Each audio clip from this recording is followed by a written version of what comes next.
What is a trailblazer? A vanguard? A pioneer? Or are they a pathfinder?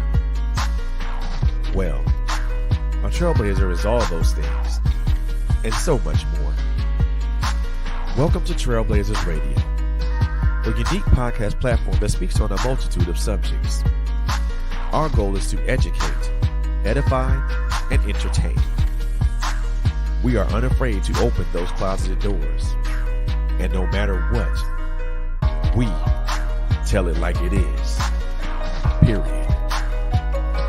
Like and follow us on all social media platforms, and listen to our audio podcasts on Spotify, Apple Podcasts, iHeartRadio, and more.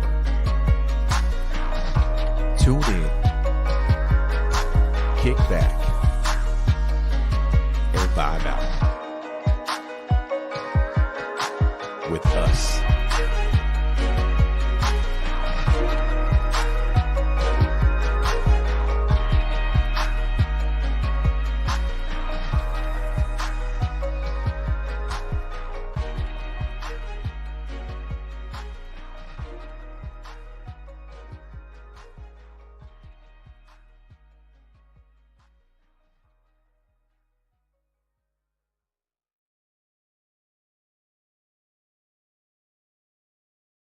Well, good evening, ladies and gentlemen. Good evening, and welcome. Welcome to Trailblazer Radio. More importantly, welcome to the Checkhead. And so we talk about everything mental health. Talk about it from the point of view of a man, but we also talk about it from the point of view of everybody. I'm your host, Mr. Fred Beaty. Welcome, and welcome again. And as you can see to my left or to my right, however you are viewing her, I got my sister LHG in the building. So this is gonna be a girl chat weekly and a check-in type collaboration, a tag team, if you will.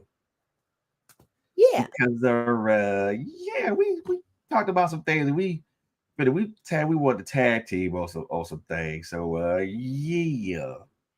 So with all that, before we even jump into this subject, man, before we even get into anywhere, man, I want to just first and foremost tell everybody thank you so very much for your listenership and your viewership. It means so very much to us, man. We appreciate it. We appreciate it. Continue to like and follow us on all our social media platforms: Facebook, Instagram, I forgot Pod Page. Jesus, we're on all audio streaming platforms, Amazon Music, Google Podcasts, Apple Podcasts, you name it. And we also have a YouTube page, and we're at 96 subscribers, man. We need four more people. Four more people to subscribe to us, man. If you are watching this, right now, you are not subscribed, man. Go to our YouTube page at Trailblazer Radio. Take a look at what we got going on. Yes. And if anything that we have on deck or on tap resonates with you, do me a favor, hit that subscribe button and also hit that bell notification so you will be notified every time we come up here in front of this microphone, in front of this camera, man. It is always an honor and always a pleasure to be in front of this microphone, in front of this camera, to talk to you guys. So we really thank God for you guys, and we really thank you guys for just being supportive and very just supportive of us. We appreciate it. So my peeps rolling in. Hey, Auntie Diane, Mr. Hey. Tracy. Hey, y'all. Thank y'all for being here. Please share. Please share, because the topic me and my LHG for to talk about is something that I think that is very relevant for all of us. I believe that not just because me and her are talking about it, but it's because it's something that we have. I think all of us as human beings need to do. And y'all don't know what that is, but I'm gonna tell y'all. It's called showing up for yourselves. Showing up for ourselves. Let me ask y'all a simple question. When's the last time you did anything for yourself? Ooh. Anything and what was it? Yeah, basically. What's up, Mr. Devon? Say, how you doing, man? Long time no hear, brother. When's the last time you did for yourself? When's the last time you did anything for yourself, and what was it? Thank you, Tracy. I'm proud of you too. Let me say this before we get too deep into this. So, do you remember when I was talking to Natasha, Beautiful Thought? Yep. And she gave me a homework assignment. You remember what it was? I don't remember what the homework assignment was. She told me to get back in the game and write a Woman Crush Wednesday poem. Can Ooh, I just let y'all have it? Because it's hot off the press. come on. Okay. And I ain't been in the game in a minute, but let's just go. Uh-oh, come on with it. Come on with it. Woman Crush Wednesday by LHG. Woo, child, woo. Where has the time flew? You were busy people pleasing with the who's who that you really had no clue of the power God gave the true you. You redeemed the time by breathing. Life really isn't too short. It's just right for your flight. The anxiety you felt even putting pen to paper how you used to, that was the glue that held you together. Cracked, broken, taped, Jimmy rigged, and tattered. But you made it look so good when you were dying inside. Here we are, you and me. Every layer and dimension crafted greatly with a divine purpose in mind. Girl, how did we get here? Nobody was supposed to be here. With all you've worn on your back, girl, you are crazy resilient, peculiarly brilliant. May I have this dance? Girl, shake what your mama gave you and use what she taught you in her own life.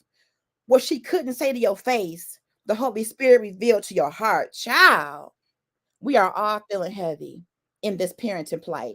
But there you go again, talking about somebody else. Focus on you, boo. This is Woman Crush Wednesday. Win, child, win.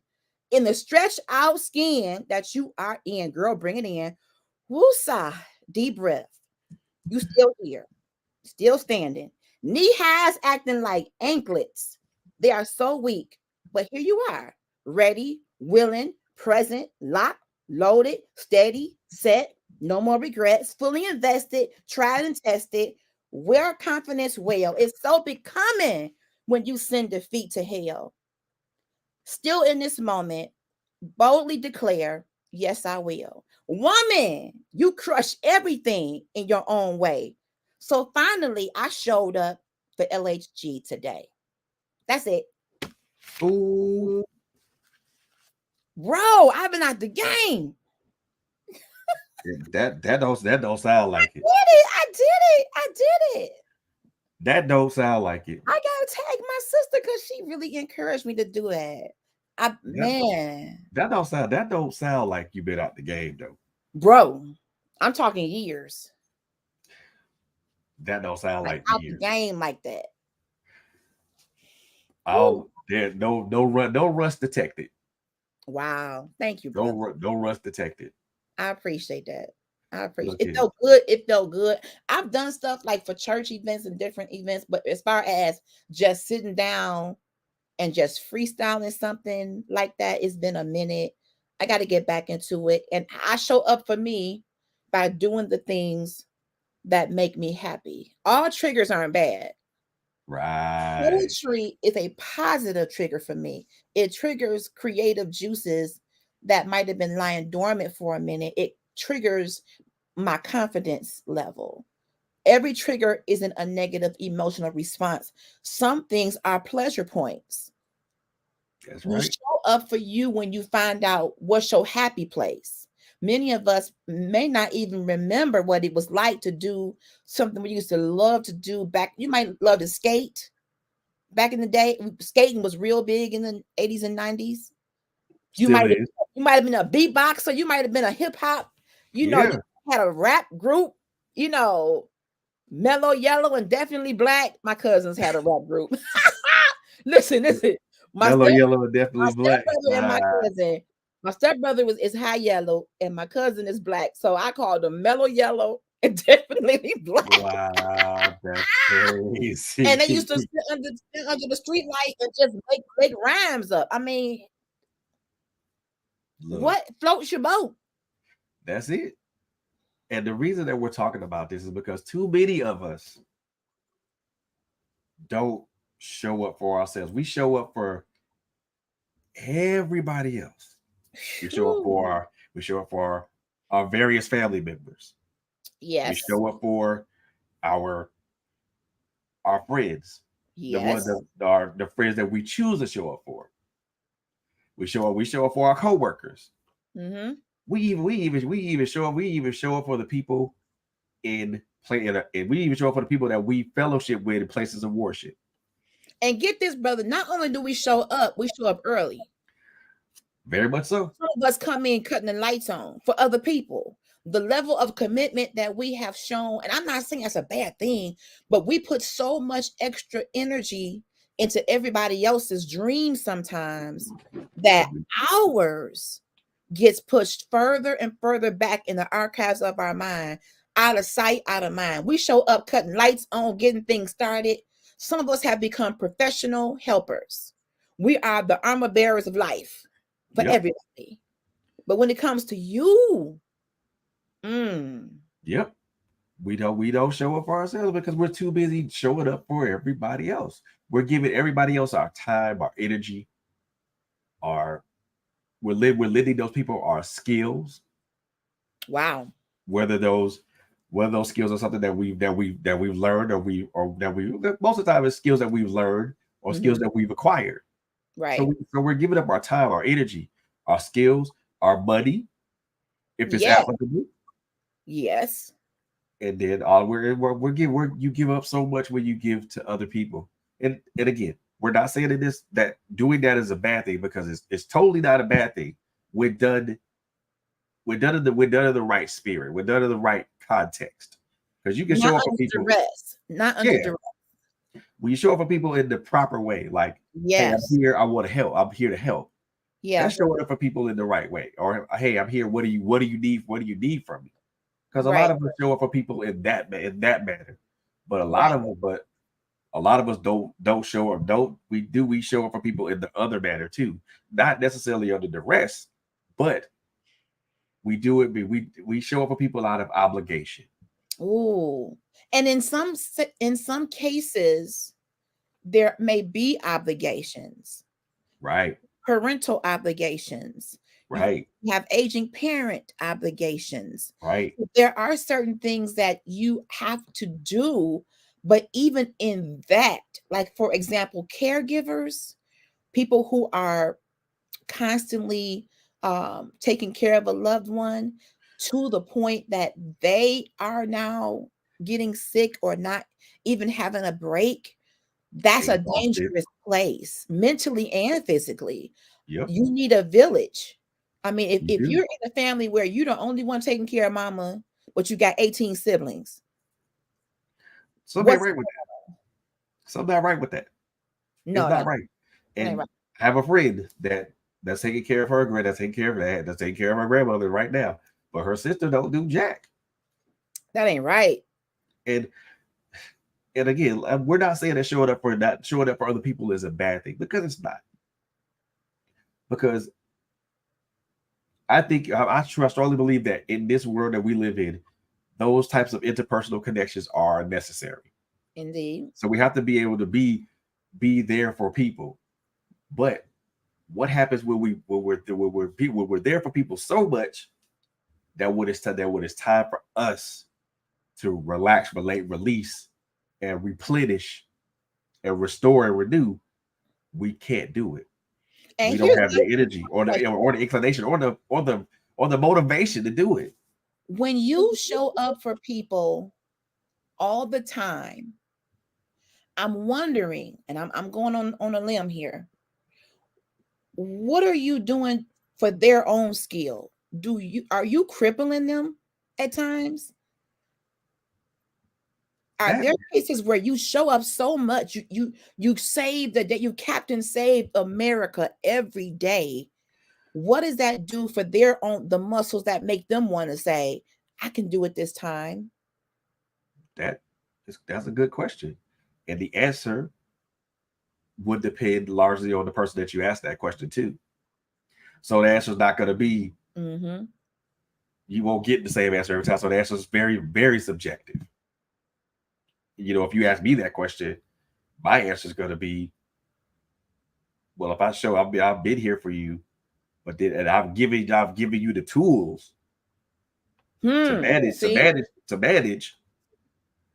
But yet you're still yet you're still codependent on me.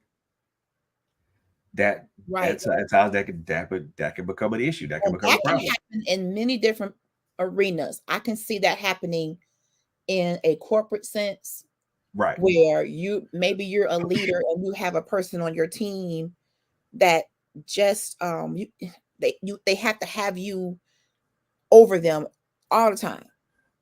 And at this point, you're like, well, I'll just do it. I'll just handle it. Exactly. Well, I mean, at some point, you need to let them fly and try it and maybe even mess up. yep. Let Let them them try and make the fail. mistake, right? And then say, well, I'm glad you at least tried.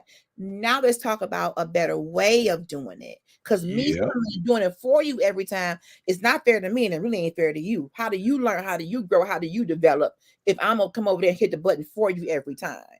Exactly. And I think when we talk about showing up for ourselves, I mean we're talking about the most innermost things that we need to do for ourselves that Mm-hmm. help us renew, restore, relax, and, and release. And Mm-hmm. when we don't do those things for ourselves, Mm-hmm. we actually not only are we hindering ourselves, we're hindering the people that we're showing up for too. And we're adding unnecessary pressure. If you feel like you have to always bail that person out, that means when they show up, you got to be right there to fix it. That's too Yep. much pressure. You Yep. can't be everywhere at the same time. A lot of the things that we deal with, brother, is self-inflicted because we've inserted ourselves so much out of habit Yep. that we don't realize in hindsight that we're hurting them and us. Yep. When we assert Pressure. ourselves in when we assert ourselves in problems or issues that don't even belong to us, that don't even concern us. Do men do that too? Because I thought that was a woman thing. Nope. Trying to fix things, projectcoordinator.com. Yeah. Always trying to make Ned the Wino, Yeah. Rockefeller. Oh, oh Wow. yeah. I mean, Wow. I did I did that in my marriage. I did Wow. that in my marriage. You know, trying to be everything to everybody and literally be nothing to me. Wow. Sheesh. You know, you did. I mean, and again, this is not a knock on it. It's not a knock on my ex-spouse or anything like that. But I have to tell her like it is. You know, being there for her, the Mm-hmm. kids. Mm-hmm. Then on top of that, having responsibilities in ministry. That's a lot. That's a lot. That's a lot to sit on shoulders. Yes. On narrow shoulders at that. You know Yes. what I mean? And after a while, the weight of that becomes too much. Mm.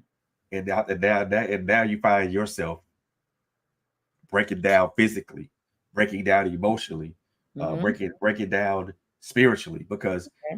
because now you wear all these hats and you wear all these hats and you wear all these capes and then and you try to do everything at one time when and it comes to the point where you realize you only got two hands and 2 feet and you can't. Mm.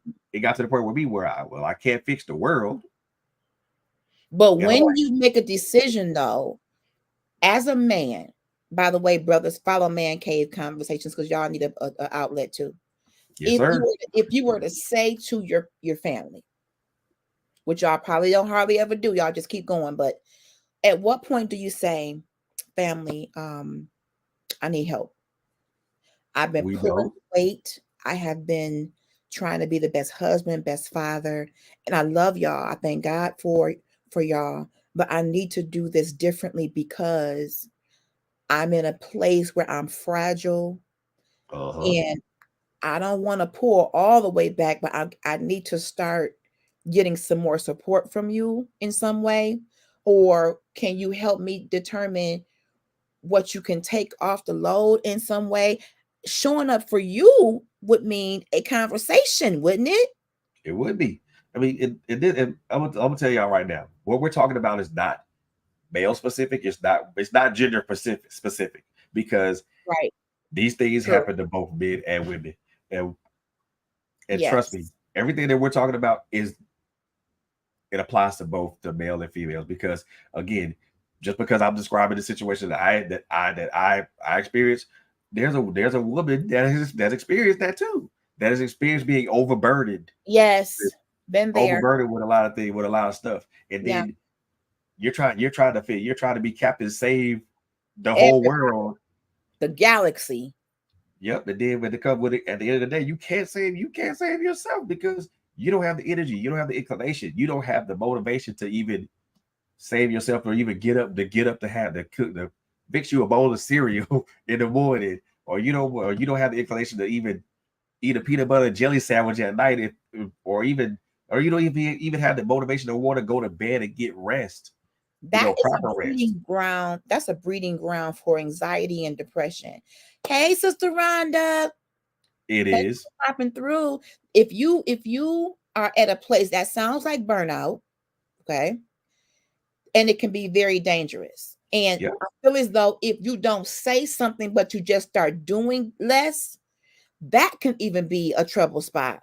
it Because a can lot of be. times when you start putting yourself first, people start noticing you don't come early like you used to. You don't stay late like you used to. You don't pay all the bills like you used to. You don't show up to all the games like you used to. You don't Yep, do this. I mean, so it's almost as if a conversation should be had to say, listen, I'm just letting you know you're going to start seeing some changes. I did this at work. I was always the first to get there, the last to leave. I flipped it. I decided I'm going to have an 8-hour day. yep. So when I got ready to say goodbye, they said, where you What? going? I said, What? this is the thing. You never seen the back of me Exactly. because you always know me to be here. I want to introduce you to the rear side of LHG. This is going to be called goodbye.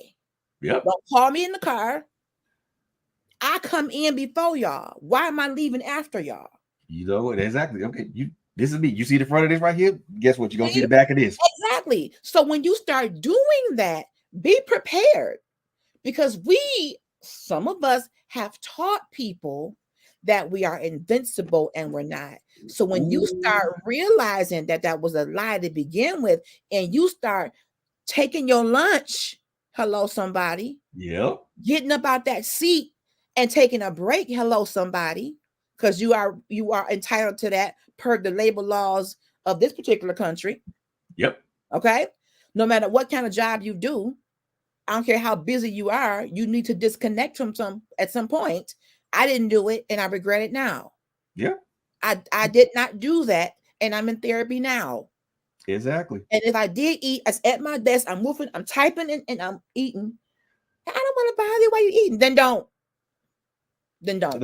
And the thing about it is, that when we do stuff like that, we're it's called we doing what's called a working lunch, Right.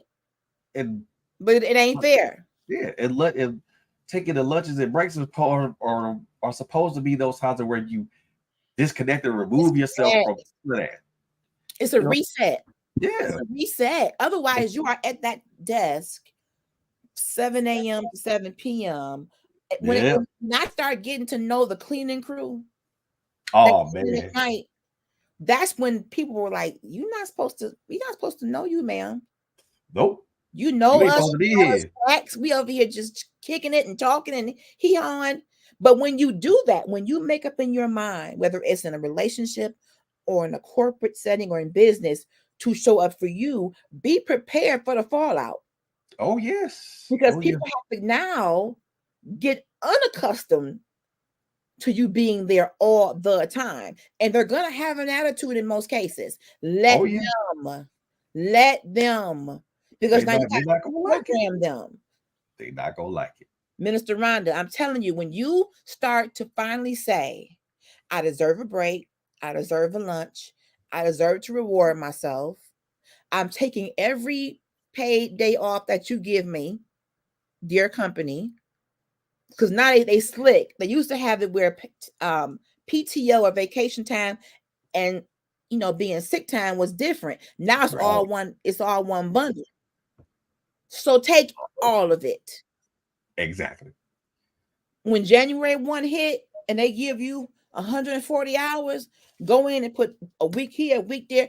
Listen, and Take it. don't take your computer. Don't do that. I'm telling y'all from experience, and my husband can attest for that. We would go up to our favorite place, and I would sneak my laptop. Because that time of the year that I would go on vacation, the first of the year was always my time. Everybody's coming back from Christmas vacation. I'm going on vacation. But it Right. was performance review time. So we had to have a deadline to get all these reviews done. You got 10, 15 people. So I'm up in vacation mode with my laptop working. That's not vacation. Oh, look, one of the things you mentioned, you brought up a great point. So one of the things that's showing up for yourself is do not take work with you. Don't do it. Unless you're a CEO and you have to, and even then, a CEO has delegates. Yep, people he can give those jobs to. Yes. But if you do not bring work with you. Don't bring it home. Unless you have a job that requires you to look at things at home, don't do it. Don't bring your work home. Let's stay there for a minute. I don't believe that these jobs should require that. There should be people in place that when LHG goes on vacation, unless the company is underwater or something catastrophic, there's people in place to handle whatever she would have handled. So showing up for you might mean preparing someone to do things while you're away, because some of us don't trust other people to do our work. Showing up for you might mean you got to trust somebody, train somebody, prepare somebody to be your backup. It shouldn't be a point where you out of town and your phone is off the hook. Every time me and my husband would try to do a little getaway, I would get a phone call. Oh Lord, weather is bad. Call your teams. Do this. No, if I'm out of town or on vacation, who's my backup? I'm like, man, and he would get upset, and I can't blame him. Like, I'm trying to get you away, but you going right back. Going right back. So I'm in work mode. My whole spirit is killed. My vibe is killed. And I'm salary, so I ain't getting no extra. Let's be very clear. No overtime, none of that. But it's not overtime when you're salary. Nope. They just straight paying you. Man. Let's see. And you look, bringing your work home and then trying to look. But that's why I didn't like working from home, because when the computer comes home, it stayed on too long. Yep. I would dream about stuff. Oh, did I do that? Let me get up and go and log on. It's 2 a.m. Let me make sure I sent that email. Let me make sure I did that. I didn't like hell no. Not doing that. I was in the office. Nope. I don't want to work at home. Nope. See, the thing of it is when we bring our work home, that takes away time from you, and it also takes away time for the people that love and care about you, who want to spend quality time with you. Yes, of that nature. So, suggestion from me and LSG: if you work in the office, and if you don't have to take work home with you, don't bring work home with you. Now, what I would do sometimes the week before vacation, if I had to put in a few extra hours so that I could be free, I would rather do it that way. It's a sacrifice, but if I know I'm off next week and I know there's some stuff that is pressing, like payroll, I'm not going to not pay my people. So I can do some extra stuff or ask a girlfriend and coworker to do my payroll for me. Prepare for going away. Right. And make it a point to your bosses or your constituents. I don't want any phone calls. None. That's not insubordinate to that your vacation be your vacation. I want to enjoy my vacation. Yeah. So don't bring work. And some of these jobs, and even when you come back, don't do it. And even when you come back from vacation, some jobs are so stressful that while you're gone, nobody touched your work. So when you come back from vacation, your workload is so tough that particular week you're digging out. That's not fair either. Employers, y'all got to get a better process. When somebody is away, have it to where that work is intercepted. So when they do come back, from vacation. You got me so stressed. I'm ready to go back again. And the simple fact of that, I don't want to. I don't want. I took a vacation to get away from all this, not to come back to inherit stuff or be behind. You stressing me so much when I came back. I'm ready to go again. Look. So work-life balance is how you show up for you. Yeah. Proper work-life balance. And you create what that looks like. No employer should be able to tell you what work-life balance look like. Y'all start telling them. Start having some town hall meetings. Yeah. And saying what balance looks like is this. My workload is too much. I want to be in here and out of here by this time. Yeah. And one of the things I will say, and I find this to be true. Listen, y'all, it is 24 hours in a day. It is 24. 16, 8 of those hours are spent working. 8 of those hours are spent sleeping. So there's 16 hours gone. Woo! What are you gonna do with the remaining 8 hours? What are you gonna do with the 8 hours that remain? If you have a business, you got to manage that. You have family, you got to manage that. You know, if you have other obligations to ministry, then you got to manage that. Are you going to be able to manage that in 8 hours? Well, that depends on how you manage your time. Exactly. But you may not be able to go everywhere or do everything. One thing about me while I was working, I very rarely did stuff through the week. Like, come on and hang out with us on a Tuesday, Wednesday. The way my life was set up, I had family, I had my husband, my daughter, myself, and a new business. So I would come home from doing a 10-hour day at work, 10, 12 hours, and then put in 4 in my paparazzi business. Right. And then make sure they ate, and now my clothes is getting ready for the next day. So sometimes you may not be able to do everything. You will have to pick and choose wisely what engagements you go to, and even on the weekend. Even if you overcrowd the weekend, where is your rest period? Yeah. So show up for you by saying no. No is a complete sentence. Yeah. An unapologetic no, no guilt, a guilt-free no. And it's not that I don't love you or support what you're doing. That weekend, I'm getting some rest. I can support via a donation. Do you have a virtual option?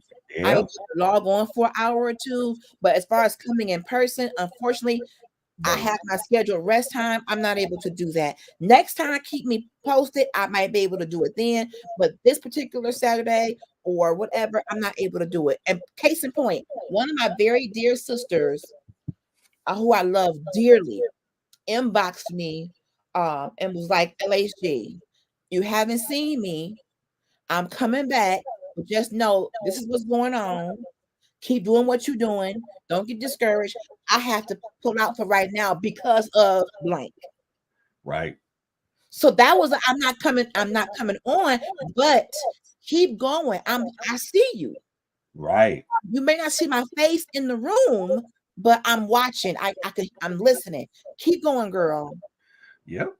And that goes to where the point of it, making you a priority. And I respect her for that. She didn't even have to say anything. Exactly. But I respect her for saying something and for making the decision to say my health, both physically and mentally, is my priority. My family wants me healthy. I want me healthy. To be able to move forward, I have to say I can't do everything. I have a very bad habit, brother, of signing up for everything. Every leadership free class, Zoom, master class, I'm always, I can do that. I can do that. But I can't do all that. So showing up for you might mean get a calendar. Yep.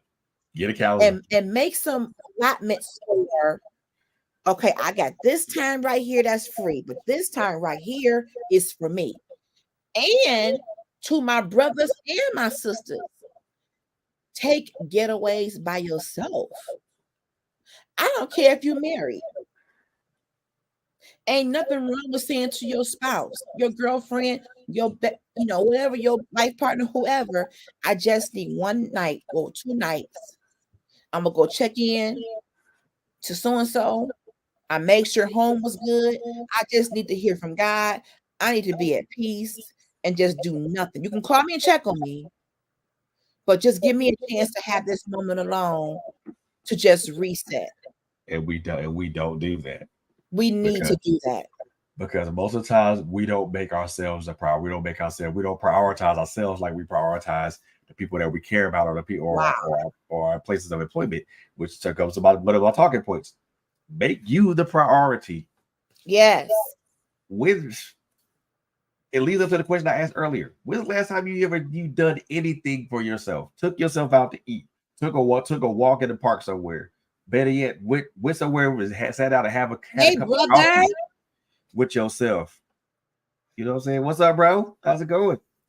When's the last time you done anything? When's the last time you really took time for Yep. yourself? And don't say that. Well, I spent an hour just sitting in the car. Come on, man. Something that has meaning, But cognizant maybe meaning you to gotta it. start there though, bro. Maybe Yeah, you have to incrementally get into a place of, maybe it may start as an hour, then it may go to a 2-hour drive just on a beautiful night with the sunroof down, going to the water. It might have to start small and then you build upon it.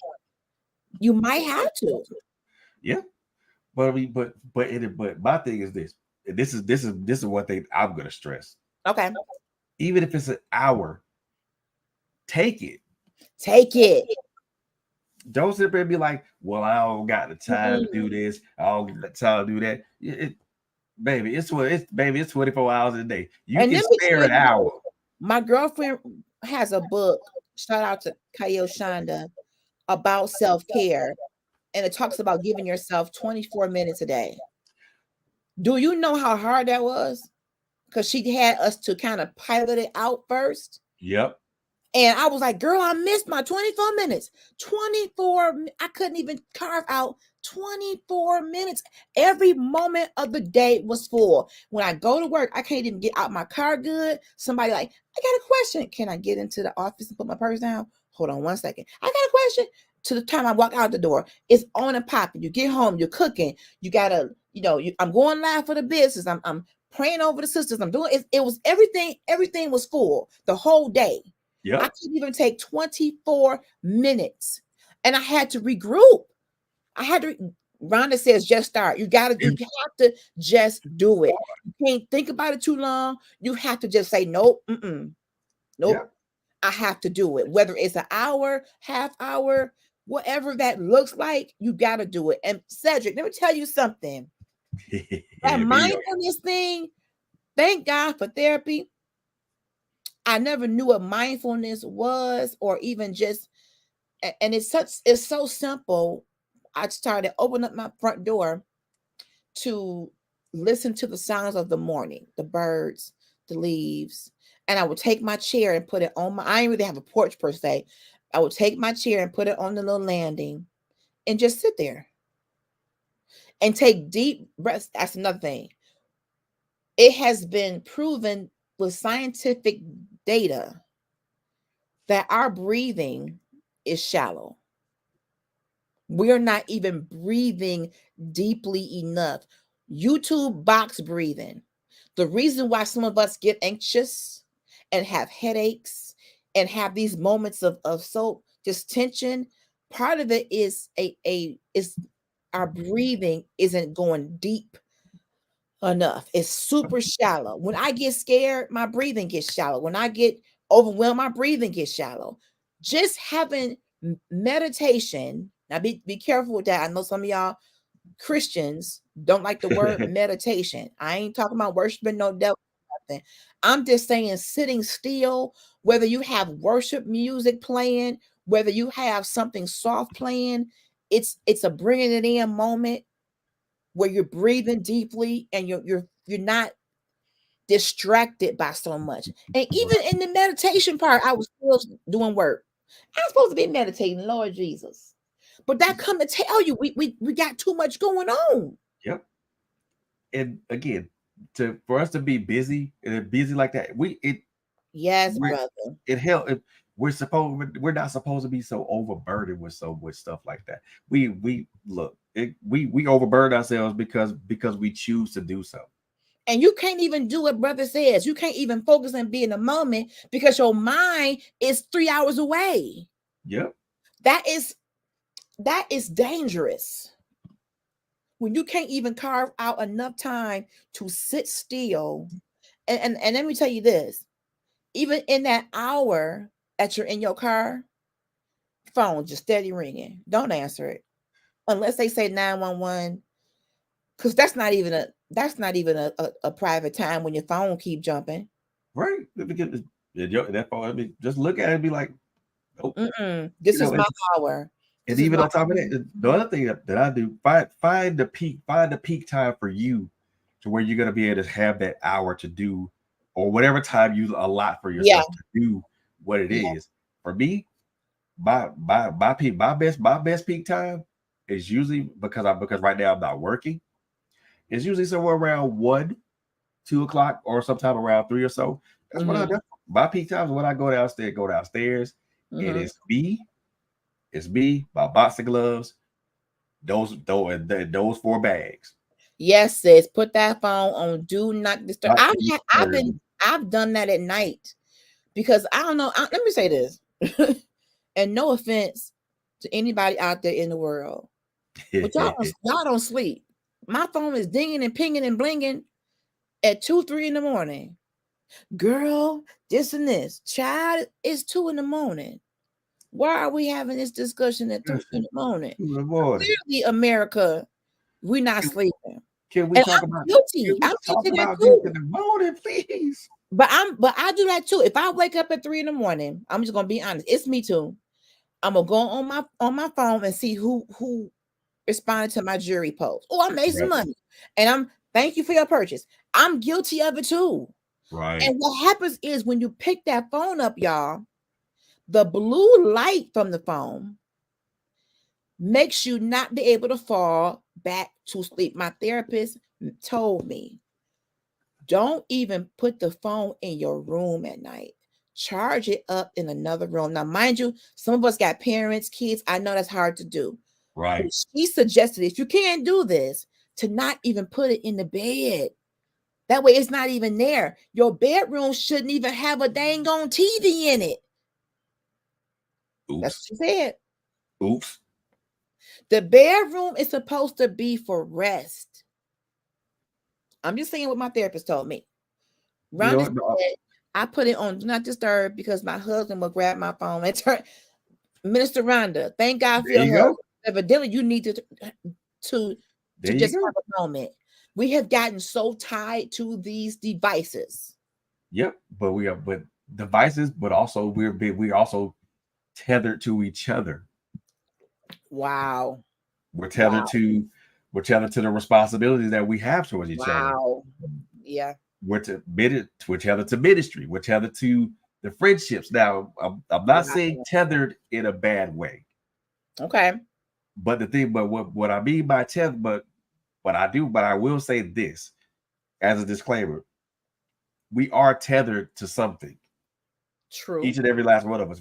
Whether we're tethered to our husbands or wives or our friends and stuff like that. So I mean, we're tethered to people. We're tethered to other people. We're tethered to responsibilities of ministry. We're tethered to the responsibilities of being a friend or a husband or a wife. Mr. Absent said, "We so attached, we don't even know people's phone number." I don't know. Bruh. I just my child's phone number. That's the gospel truth. I don't know people's number. If my phone went dead, I had to go to a payphone, if that exists anymore, I wouldn't know how to call y'all. You know what? Funny story. Payphones do exist. I was in California when I went to see my daughter get married. Where? San Diego, California. Payphone. I saw some payphones. They still exist. Ooh, they still exist. Keep them quarters in. Them quarters. Look here. If that's a good question to ask. That's a good question to ask yourself. If your phone died and you had to make a phone call, you don't know phone numbers.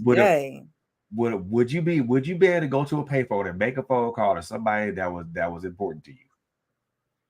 Wow. We are Guarantee anchored you. to something, brother. We anchored to a whole lot of stuff. Somebody got you anchored. Yep, I guarantee you, if you did that, you wouldn't be able to go to a payphone and make a phone call to nobody. You'd be 911. like, That's it. you'd be like, you looking at a paper, I don't know what to do. I don't know the number. I don't know the number. Exactly. We have And we're become accustomed to these contacts and the yeah, push of a button or just say, call this person, call that person. That's crazy. and Mr. Absent said he know his mama number and his wife number. Well, that's good that you know somebody number. well, there you go. I mean, sometimes those should be the only two. Sometimes you should have two numbers that you know right off the top of your head Yep. that you know that you could call Mm-hmm. and stuff like that. She said, Ron, "I got a telephone book. You know, you smart. You smart. yeah, there you go. Smart, Minister Rhonda. We need to go back and make sure we have a Rolodex. Rolodex. Get you a phone. Get you one of them. Get you the yellow pages. Listen, what happened to the yellow and white pages? They it's online now. Payphones in Cali, bro. Yeah, they still exist. I'm in Detroit, Michigan area. I ain't seen not one. Because then if you do have a payphone, somebody gonna try to make it a little house, a little tiny house, and put some blinds up in it. Let me tell you something. Payphones do exist in Cali. I promise you they do. And on a whim, I just picked it up and I actually put a cord in and called my number and it rung. I'm like, what? Yeah, I'm like, okay. Paper and pen still work, and the way technology can be fickle sometimes. We need to make sure as a fail safe that we have a good old. Yeah, Mr. Absent, people be living in them phone booths, put up some blinds up, put an address on it. Where you live at? Right here. One right here. You see the blinds right there? That's where I'm at. Because you just have it was a whole phone booth back in the day. It had a door, you had privacy, it had glass. I mean, we talk in the 90s and the 80s. A Rolodex, brother Beatty, a roller and Dex. Hey man, you don't act like you don't remember them things. My grandma She had her own phone book. It was this thick, and her handwriting was I could not hardly even read her handwriting. But go hand me my phone book. I gotta call Sister Johnson from the church because somebody done passed away. Go get my phone book, baby.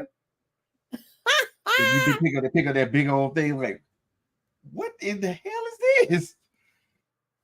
See, that's good, Denier. So instead of going to your contacts, make yourself remember the number and key it in. That's a good thing to do because it'll make you remember the number. Yep. It'll take me a minute though. I didn't call you because I didn't remember your number. Exactly.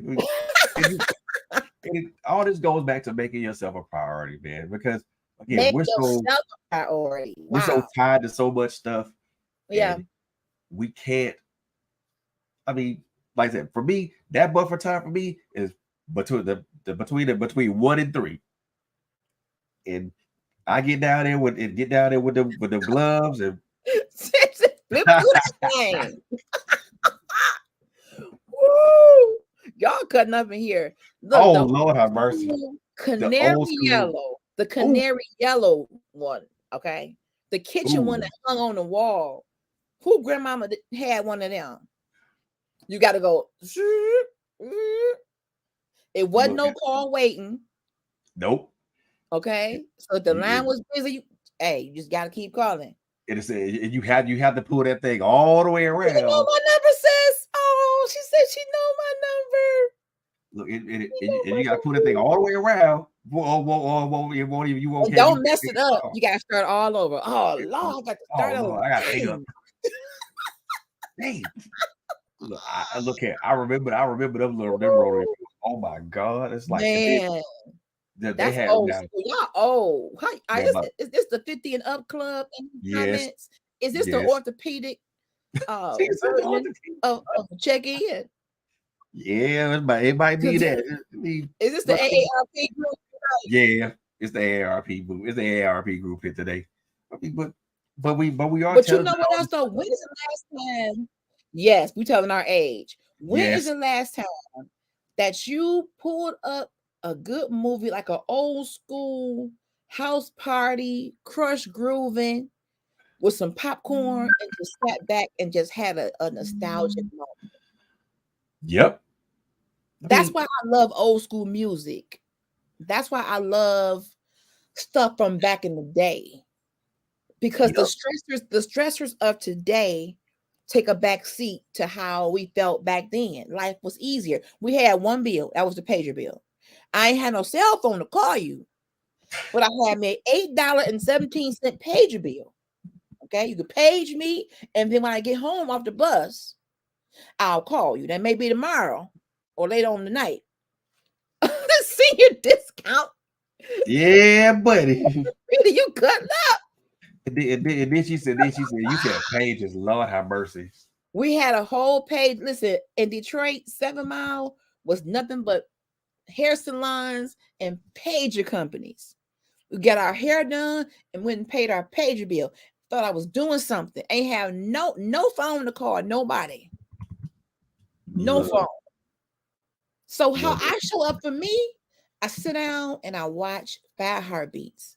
I sit down and I watch Coming to America.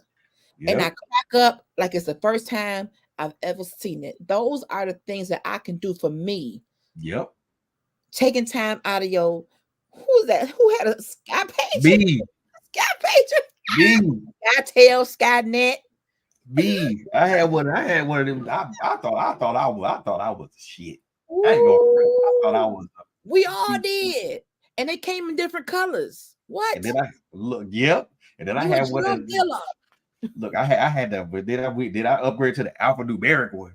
Come on with alphanumeric. That's when you knew you was baby. You could tell me nothing. Balling, honey. Boy, I had that big old thing that looked like a holster. Like, damn, what's that? It's a pager, bro. But you know what? One thing that I have learned when it comes to self-care and self-preservation, it's up to us to find what brings our happiness to the surface. Exactly. Whether it's music, whether it's playing your game. I think I saw my brother put in something about playing his video game. Whatever that looks like for you. Yeah. Make time for that thing and don't let nobody convince you that you shouldn't. Exactly. No. Nobody else is going to make you a priority the way you can make you a priority. Right. I'm telling you now. I will say this. My brother said he like documentaries. That's why you're my brother. Look here. And listen to us too. Oh, bro. You. Gratitude. That is so kind. A good documentary. I mean, a good documentary have me up on the edge of the bed. And it's the music in the documentary. Sometimes it be real somber. That dramatic music. Oh, man. A good documentary, it gets your brain going. And then when you're done with it, you feel like, wow, that was deep. I love that kind of. And National Geographic, anything with animals. Oh, yeah. Elephants, leopards, lizards, it don't matter. I just love to watch nature, animals. Some of these animals cutthroat. Ooh. They predators. Predators. Hey, Rip Bravado. What's up? What's up, bro? What's happening? What's happening, my boy? How you doing? So we are talking about showing up for yourself. One thing that I want to put on the table is speaking up for yourself. How many times have we been told, oh, don't mind Auntie, I know she said something mean. That's just how she is. I will no longer subscribe to that. Ooh. If somebody says something to me, I don't care how old you are or who you are, and it's a direct insult. Yes, National Geographic, bro. Yes, sir. That National Geographic will get you right. When somebody is deliberately saying stuff that's mean, and it could be a senior citizen, I get it. But I feel like at 48 years old, I can say with respect, dear Mama Bertha, don't call me fat no more because you fat with me. Exactly. We fat together. I'm that one. Because I can't stand some of my sweet seniors love to call folks, what they feeding you, girl? What you been eating? No. Speak up for yourself. You have to. It might be Jesus, bro. It might be. I just feel like I don't want to allow people to say just any and everything to me no more. Look, it's that level of respect. I mean, Right. if you disrespected me, guess what? No, you're not gonna do. You You're not gotta gonna be do all that. rude about it, but I can at least. I had an auntie, Lord rest her soul. We call her a big auntie, and she was very, very mean with what she would say, whether it Ooh, was about weight, whether it was about whatever it was about. She was notorious for saying things that were extremely hurtful, out of but pocket. no, very out of pocket and very loud with it, like public humiliation. You know what I'm Ooh, saying? Like she to embarrass you like loudly. And oof. nobody that I know of had the nerve or just the gall, I guess, to say anything. But I wrote her a letter. I don't even know my family knows this. I wrote Big Auntie a letter like, Auntie, nobody likes you. To you in love. I'm telling you in love. I may be 12 years old, Auntie. Hear me out. Hear me out. Nobody like you. We love you. We tolerate you. But the family talking about you because you mean. Nobody like you. And I'm coming with the truth. I'm coming with the truth because Keep they saying the darn scared. thing, right? They scared. You have said some things to me about my weight that have really hurt me. You have said things about people's spouses and homes and whatever. And I feel as a woman of God that that's not the best representation of Christ. Oh, Bro, I did say that. I wrote it in the letter. Auntie, don't nobody like you. I am out of love, not like, but out of love for you. I am coming with the truth. That's look, Mr. Abston. That's how you're so fat. You're getting so big.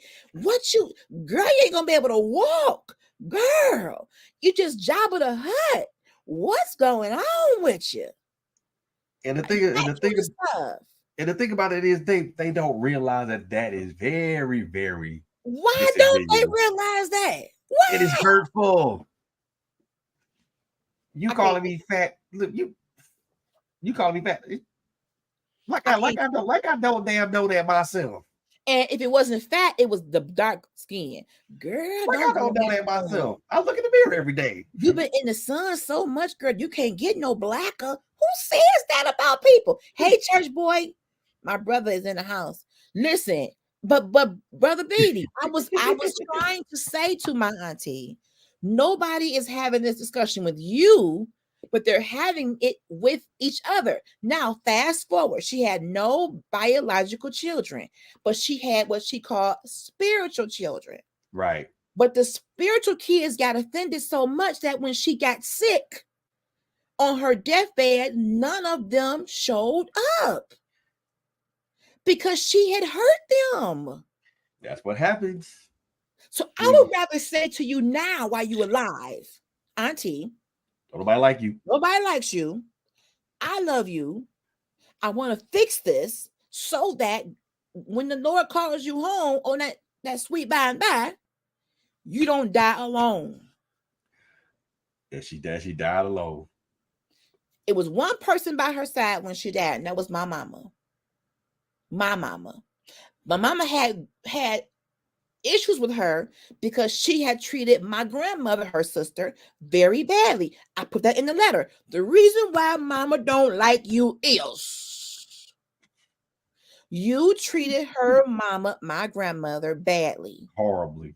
And I spelled it out. Bullet number 1. Why is it that when y'all going to get y'all free government cheese, you charging my grandmother $20, but you going to the same place anyway? Make it make sense, Big Auntie. I got questions. And it's funny that when we are truthful with people, and we tell folks what it is, we tell folks what it is, they get mad, they get offended, they get in their feelings. But I want us to normalize being honest with our family members. I don't want to hear she just girl don't pay her no mind. Don't pay her no mind. Girl. No, I did pay her some mind and it hurt. I did pay her some mind. It hurt. I'm already getting bullied in school about being fat. I shouldn't have to come to the family reunion and get the same treatment. What they do that? Let me tell you something. And I hate that. And I don't like that. I'm already being tormented at school for. See? My family is supposed to be my support when the world might be antagonizing me. You're supposed to be my elder, a person who loves me. Right. Now, if you feel I am getting dangerously obese, okay, if you coming to me from a place of care, then you can say privately, I'm concerned, Latanya. But you can't do that when you in a size 8X. Not out loud. You can't do that me when you a size 8X. You can't do that. Man, not out loud. Not out loud. It's like you said, it's bad enough I'm being bullied and tormented in school. Right. And I gotta come home or come to go to family members' places of residence. And yes. And then y'all gonna come at me foul. See? And it's the same thing. See, we didn't have social media back then. But I see stuff on social media now between families that's being said. An auntie is mad at a niece, or a mama mad at a daughter, and now they putting it on the books. Man, y'all squash that. To see. Y'all squash that. Y'all look. No offense, y'all squash that shit privately. Y'all squash that. Y'all squash that privately. For me, I show up for me because I speak up for me. Yep. And it may not be comfortable to do it. Yep. But I'm going to speak up for myself because I need you to know how you make me feel. Exactly. And I'm telling you why folks don't want to be bothered with you. Yep. Okay? Exactly. I'm that one that's going to tell you out of love, I don't like you, but I love you. I would like to like you. And here is the family. Here is the minutes from the meeting. The family meeting was about you, and I'm coming to you with the minutes. Because you were on the agenda. Agenda item number 1. Auntie has lost her mind. That's it, bro. You my family. You my blood. Yep. So when I come around you, I'm expecting you to love me. And even if you are concerned about my health or whatever, there's a way to express that where you don't break my soul. But when we say these things, we don't consider that. We don't consider the damage that it does when those words are released. The words are already been going. The words already left your mouth. And when you allow them to do that, your silence is agreement. Exactly. That's how I feel about it. If you're gonna let it go, it's okay, baby. She don't mean it. Whether she mean it or not, it hurts. I don't want to go around her. Church boy said he has bitten his tongue so many times concerning family. I can't do no more biting. My tongue can't take no more biting. Church boy, I want people to know. Come on, this is enough. If I gotta bite my tongue, I ain't biting that. I'm not gonna bite it till it bleed. Right. Even in church, some church people, some of them old church mothers can say some stuff that's unruly and ungodly. And see what, and I really want to kind of address what Church Boy was saying. Mm-hmm. When you bite your tongue,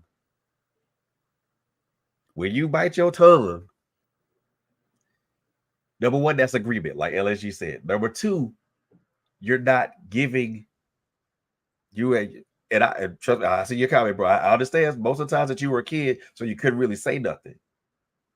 But as an adult now, right? As an adult, oh no, don't bite that.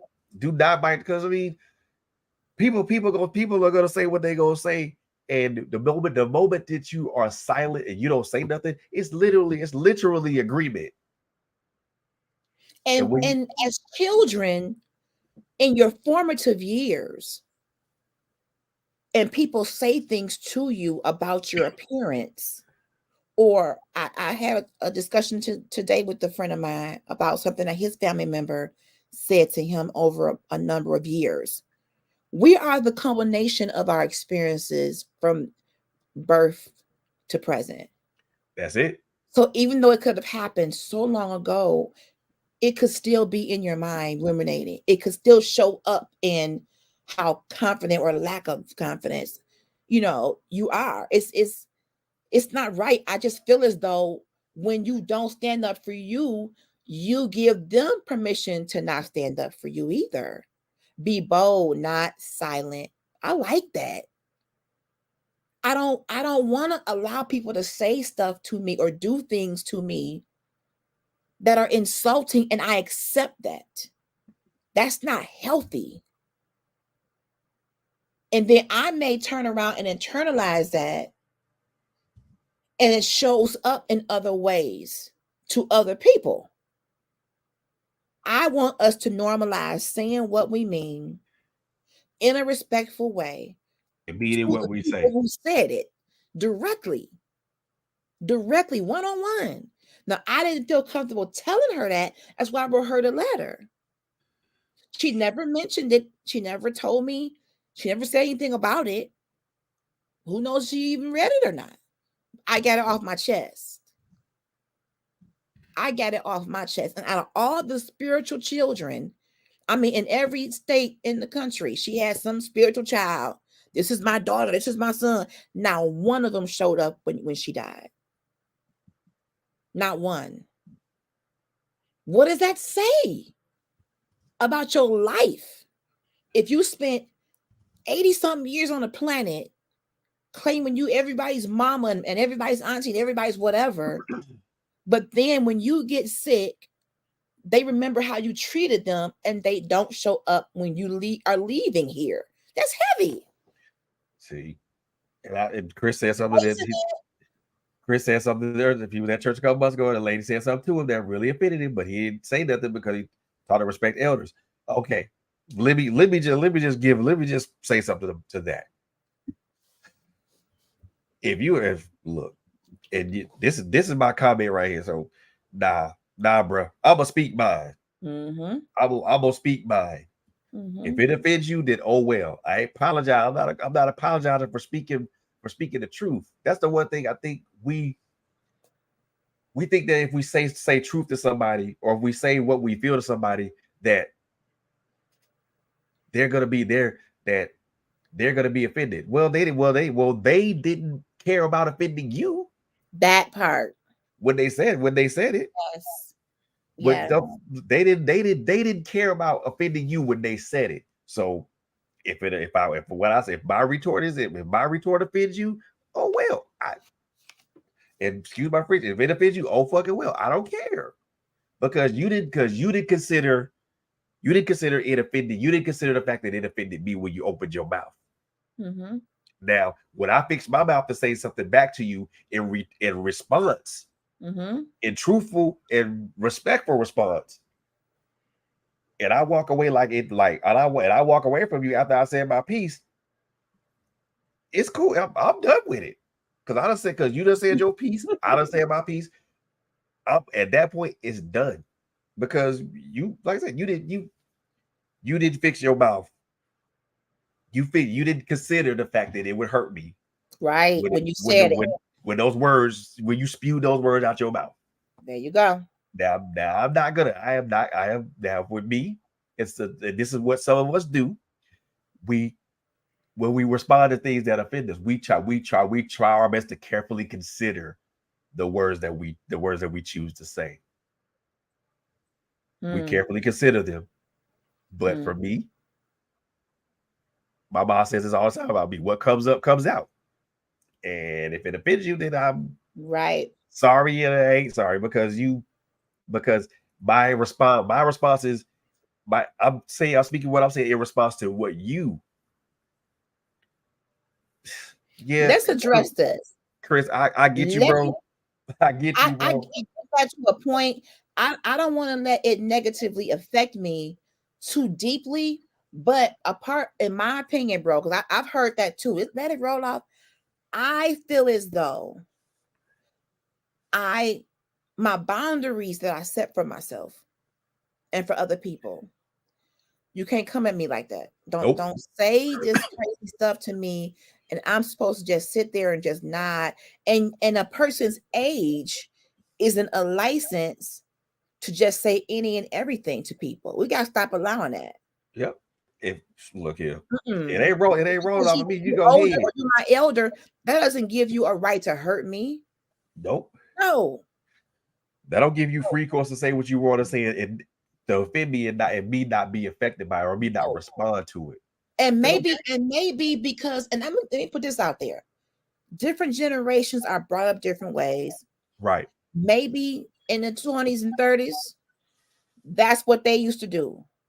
But I'm not rolling like that. You're not gonna be constantly. And I heard it said over the pulpit recently. A preacher at a church I went to called out one of the young people out of the audience, and over the mic, you got so big, you're so big, and not big as in growing up, big as in fat. What? And I cringed. Where they do that at? And I'm like, why would you? And for me, as a Where they do parent, that at, man?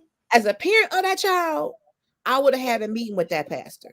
Embarrassed Don't you ever in your publicly life. humiliate my child, especially over this dang on mic. I don't think he meant it maliciously. I think it was supposed to be in jest. But what's funny is to you is not Ain't funny. funny. Nope. Now I understand what's in there saying tell the truth respectfully. But sometimes there are instances to where you cannot tell the truth respectfully, that you have to be disrespectful to somebody when you tell the truth. I mean, there's no shucking and jiving around that. You try to be respectful when you tell the truth to somebody, but sometimes you just have to tell them the truth disrespectfully. But sometimes they need to be told one good time. Yeah. Sometimes those kind of people need one good, very spirited, passionate conversation. Like, looky here. I'm about one more time to say XYZ to me, and I'm gonna let you have it. Now I didn't told this. I ain't gonna be too many of what you telling me. One night only. This is a one-time special, a blue light special of truth. Okay. You get this one pass. You get one pass. One. Church boy says, I was told to start speaking up, and it's not what you say, it's how you say it. I agree with that. I agree with you. Speaking up is how you show up for you. You deserve respect. Yep. I'm a big woman.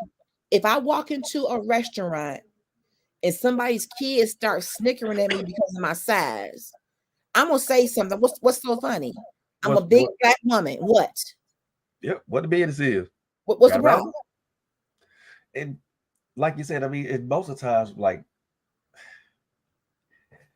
speaking up for yourself is the best. Yeah. I mean, and that's my brother. That will be his reaction. But because when you don't say something, that person will keep doing it, and it'll get worse, and it'll go from generation to generation, and nobody will ever say, no, I'm not doing that. Yeah, but look here, my thing is like LHG, you get one pass. I'm gonna give you this pass. One. I'm gonna give you this bus pass. It's good for one transfer. Oh, one. It's good for one transfer. One.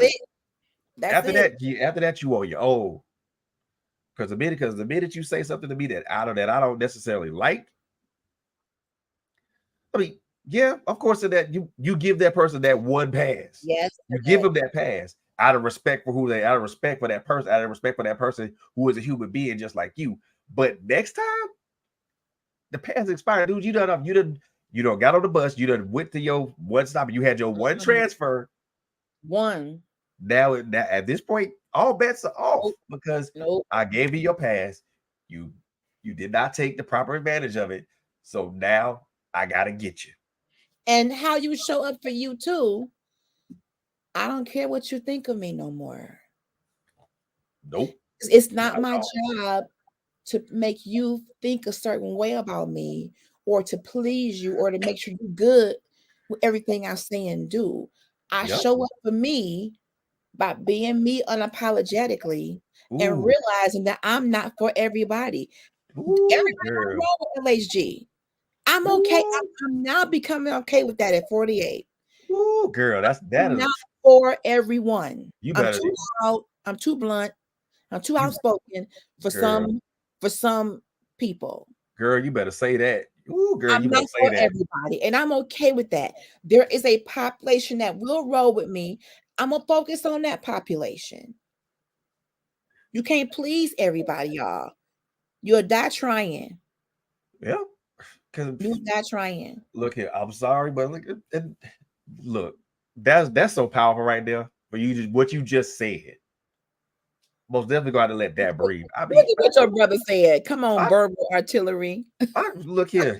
That is how both of us operate. Look, Hey, you want to get down? I can get down. But I tell people, you want to get down that way, we can get down. Just know that at the end of the day, you ain't got enough ammunition to deal with this. that said she'll cuss you out. Yeah. But I think we got to get back to respect. We got to get back to you don't get to just say any and everything. Mine. Where is the filter that says, how would this person take that? Keep that to yourself. Yep. Yes, you may see someone who looks different. They may be a large person, a very skinny person, maybe a very tall person, a very short person. They don't need you to walk up to them and remind them of how they look. Exactly. Because I don't need no reminder of what I look like. I look at myself in the mirror every day. Mm-hmm.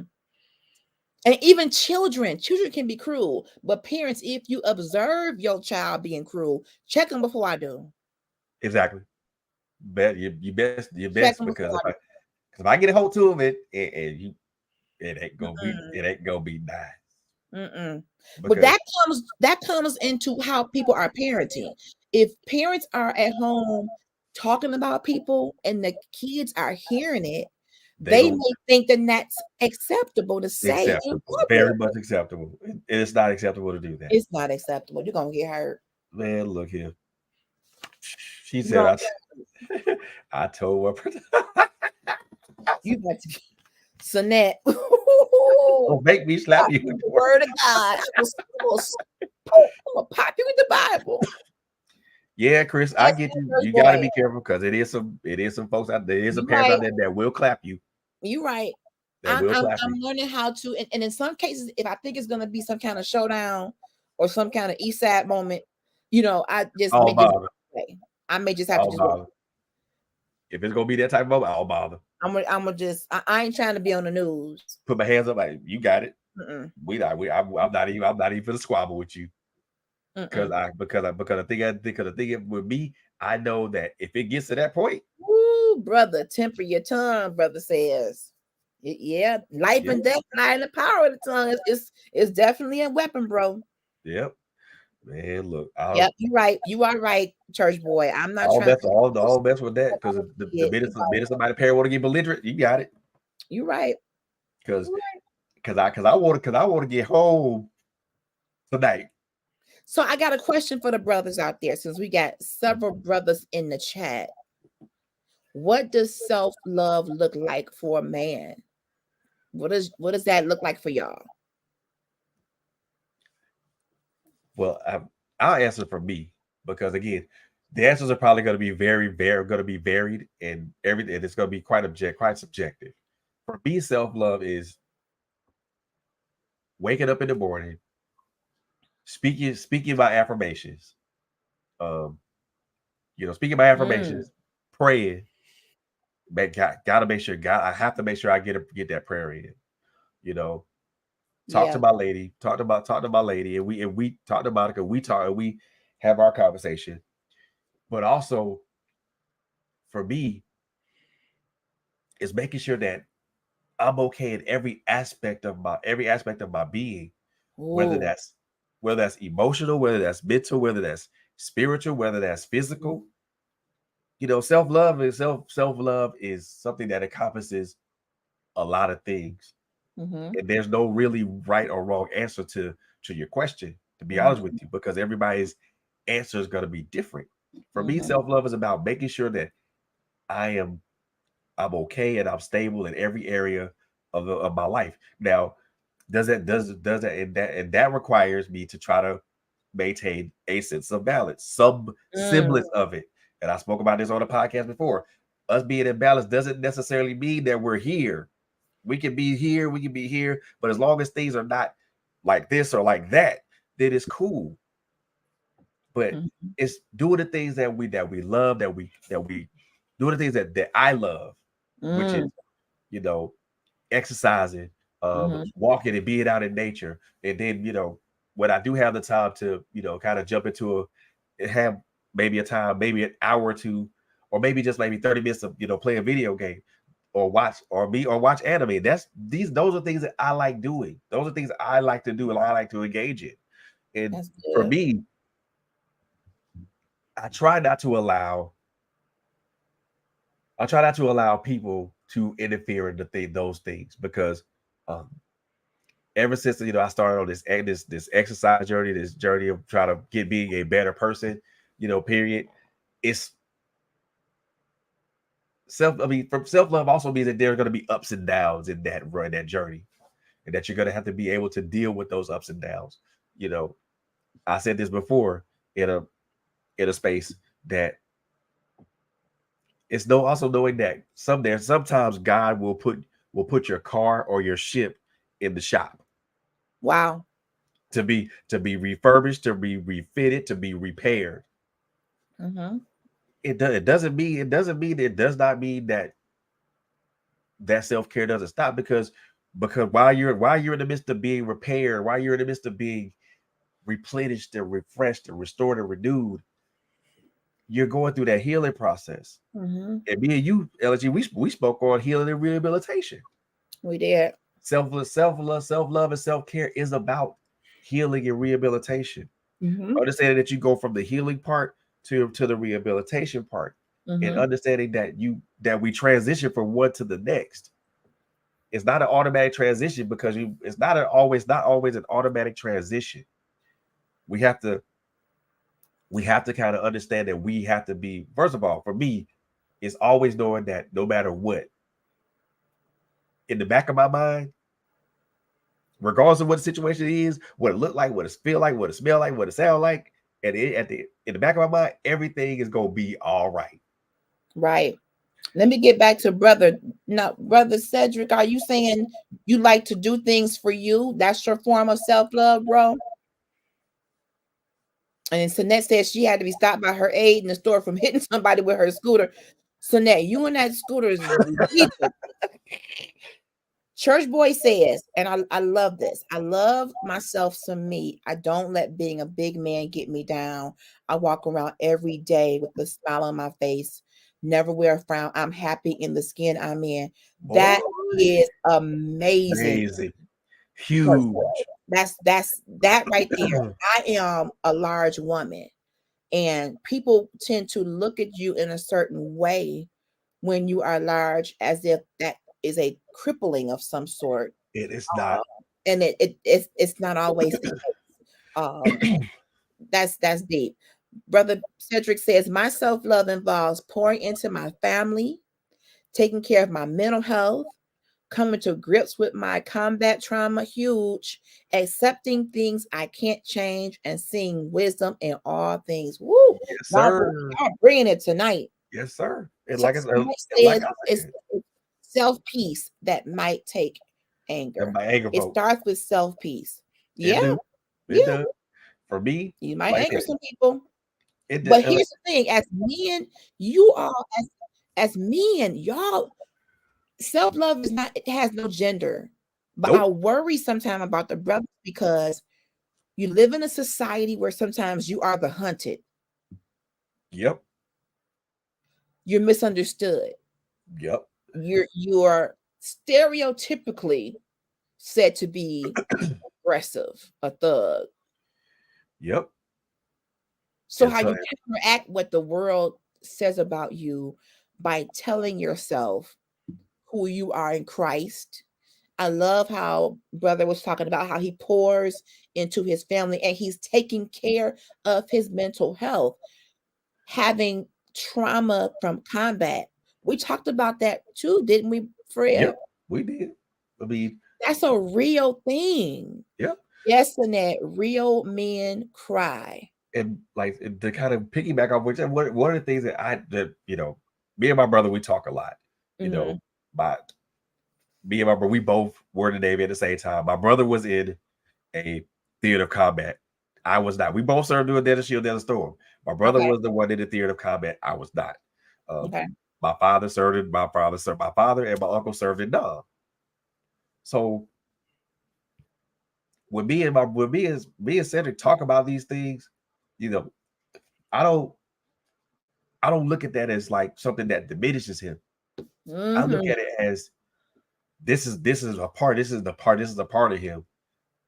And when we talk about it, when we have our conversations about it, it's literally a visceral conversation because I've never been in combat, so I can never understand what he feels or what he went through during that whole time. So I can never understand it. But what I can do is empathize. Wow. Even with my father, he doesn't talk about none of the stuff he went through in Nam at all. He just don't talk about it. And I'm not angry. I'm not mad at him about that. I'm not mad at him for not talking about it because it's some stuff that the one time he did speak about it, and this is me saying this literally. I mean, not saying anything bad about my father, but one thing he did say one time he did speak about it, it made my skin crawl, and it wasn't because of what he was saying. It was me imagining that in my mind, seeing just imagine about seeing all that, what he went through and all this other stuff, and then for him to be able to come out on the other side of that. Wow. Come out the other side of that, and damaged, but not broken.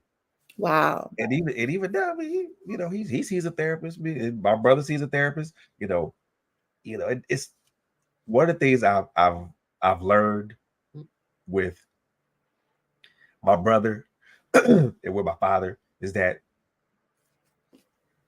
their traumas and their experiences,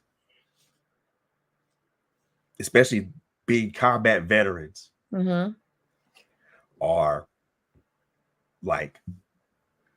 huge. And for me being a veteran too, it's something that I most definitely empathize with. And it's something that I recognize.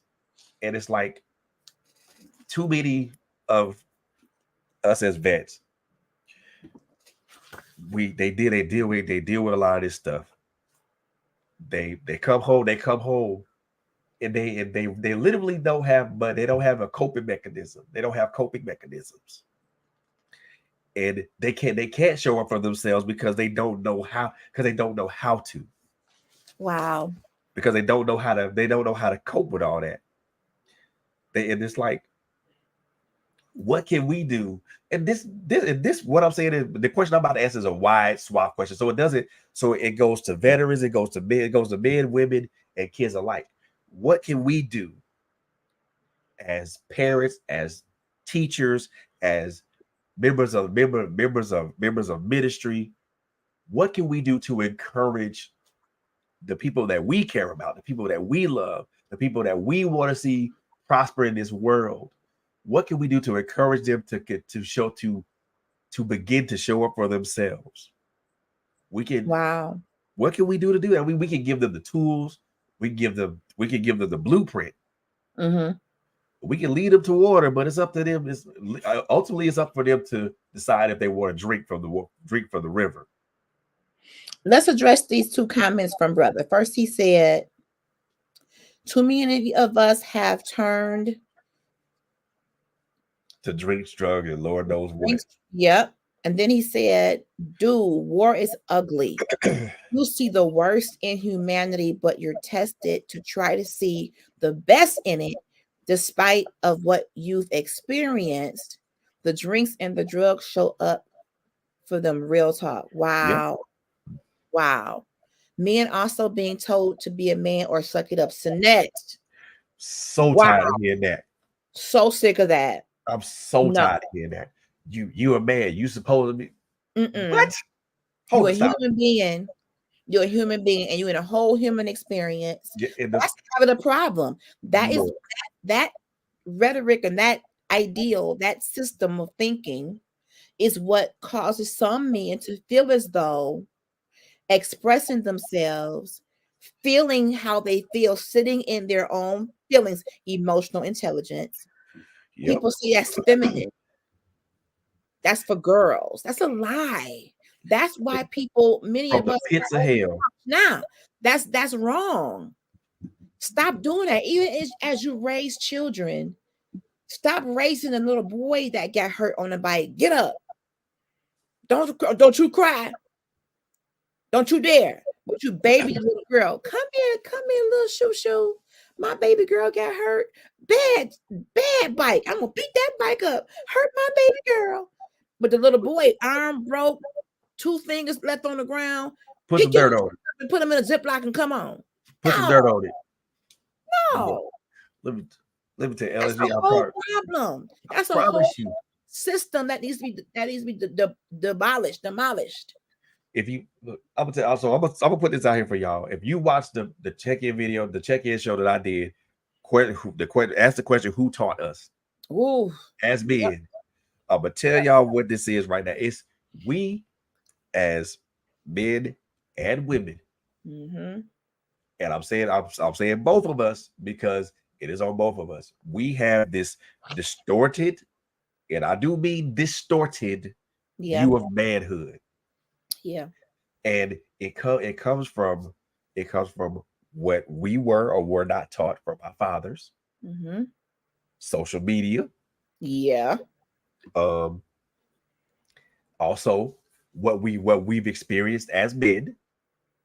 The other thing also is what single motherhood as well as welfare and Medicaid, all this other stuff, what those state-run programs did to the Black family. Right. And a mixture of other socio-political factors as well. Mm-hmm. And I'm not even going to go out on a limb and say that. I'm just going to say that because actually it's the God honest truth. Yeah. Socio-political factors have played a large role in throwing out this distorted view of manhood to men and women. With dudes look at the other dudes that eat a hot dog and all, and you gonna say he gay because he's eating the freaking hot dog? What the hell's wrong with you? Crazy. Dude said if you express your emotions to somebody, then you're because a woman will call you weak. Mm-hmm. If someone's gonna tell you that your value is based upon the number of zeros that adorn your bank account, are you come on? What are we talking about here?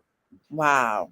I mean, and I didn't mean to go up on that rant, but honestly speaking, that is one of the reasons, because we as men, we continue to walk through that distorted view of manhood because excuse me, because we were taught by our fathers and our uncles what that was, or we weren't taught by our fathers and uncles and what that was. And then now the streets teach some of us how to be a man, or quote unquote having a kid is supposed to be a rite of passage to manhood, or just all this stuff, man. I promise you that's what that is.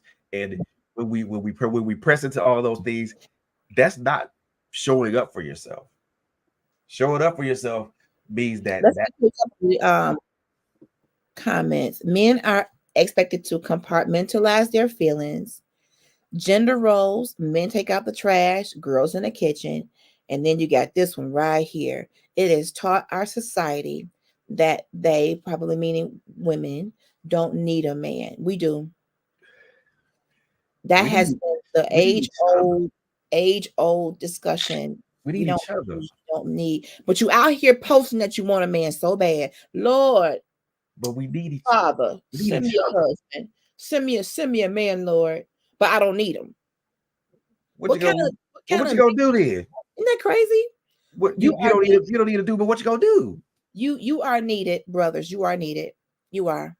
It doesn't make us any we're not, many of us don't like the damsel in distress. Let me tell you that I have told this story before, but Ooh. I'm gonna tell you how this works for me and how I had to learn. When I first got married, everybody has their own love language, of course. My husband was telling my family, oh, Tanya doesn't always put gas in her car. So me being her husband, I'm going to come back and make sure her tank is full. I took that as, what you mean? Like, I know to put gas in my car. I don't need you. And I got angry. I'm a very transparent moment. What he wanted in that moment was for me to say, thank you, baby. Yep. That's all. That's really all he wanted. But in my own naivety, having been a single mom for most of my life, having been a leader in corporate America, and all this stuff rolled up into one, I didn't want him to paint a picture of a damsel in distress. Don't make me seem like I just gotta have you put gas in my car. What was I doing before you came? I know how to roll up to the gas station. But his love language was feeling needed. He needed his wife to say, thank you for taking care of me in that capacity, husband. But I failed that test.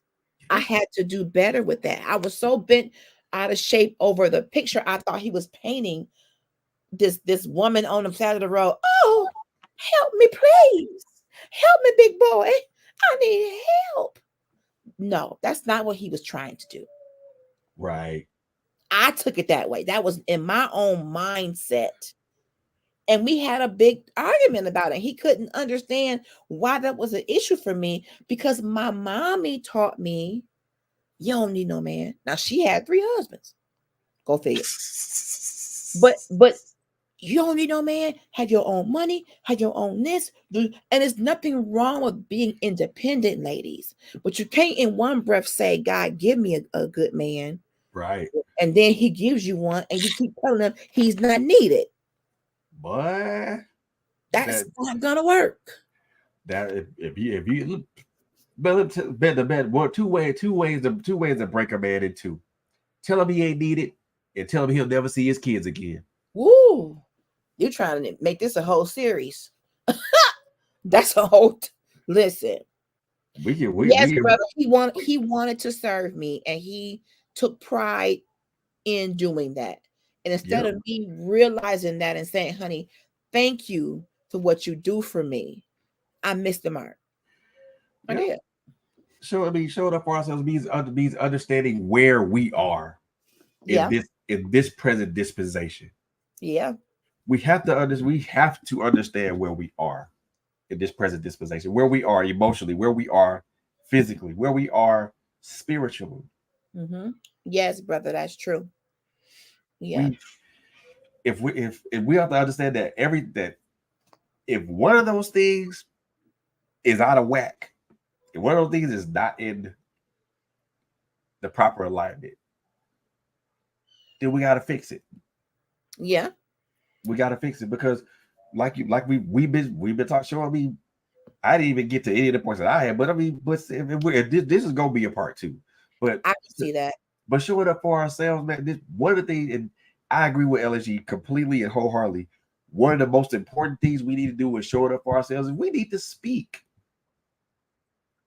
We need to say what we feel. Speak. I won't say irrespective of what other And people in think. real time. Don't wait. Yeah, in real, I Don't mean, wait a year. Speak yeah. how you feel If in real time. if somebody offended you, tell them, hey, dude, you offended me. Yeah. And I mean, we have to be one of the things that, and this what LSG's mentioned pretty much supersedes all the points that I had wrote down as notes, because this part of it is so important.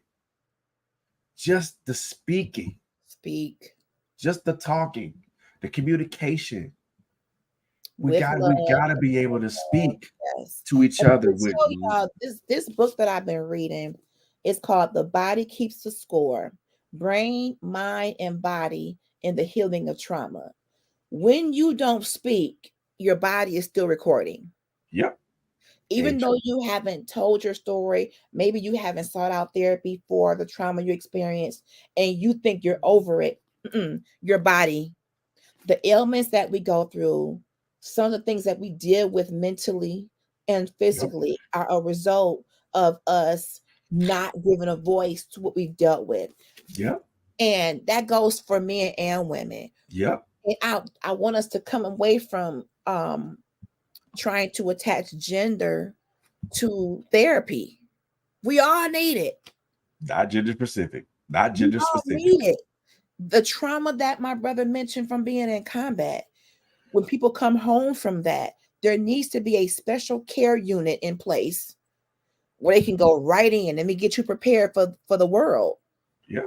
because you're getting ready to come out of this combat into society, and whatever you had to see, I need to make sure that you're okay going into this new found life, a transitional period of mental health.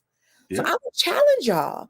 If you're into social media and you see people doing mental health seminars and summits, most of them are free. Sign up. We just talked to a sister on my show the other day. Natasha, Beautiful Thought, is doing a men's only retreat, poetry, prayer, discussion for men. Yeah. And y'all gonna be eating some good snacks. And the funny thing with that is that when we talk about showing up for ourselves, this is, and brothers, I want y'all to hear me, and I want y'all to hear me very, very well. One of the things that we need to do as far as showing up for ourselves is that we have to allow our voices to be heard. Ooh, come on, brother. Come on. How can you tell somebody something's wrong if you don't talk, if you don't speak about it, if you don't Speak. speak to it? How can you identify something's wrong if you don't go within and look at it and analyze it and say, Yes. well, damn, this is wrong, or Yeah. something ain't right, something I'm off balance. One of the things I want us as brothers to start doing is to speak up for ourselves, is Please. to use our voices, because Mhm. believe it or not, our voices are just as powerful as a female's voice.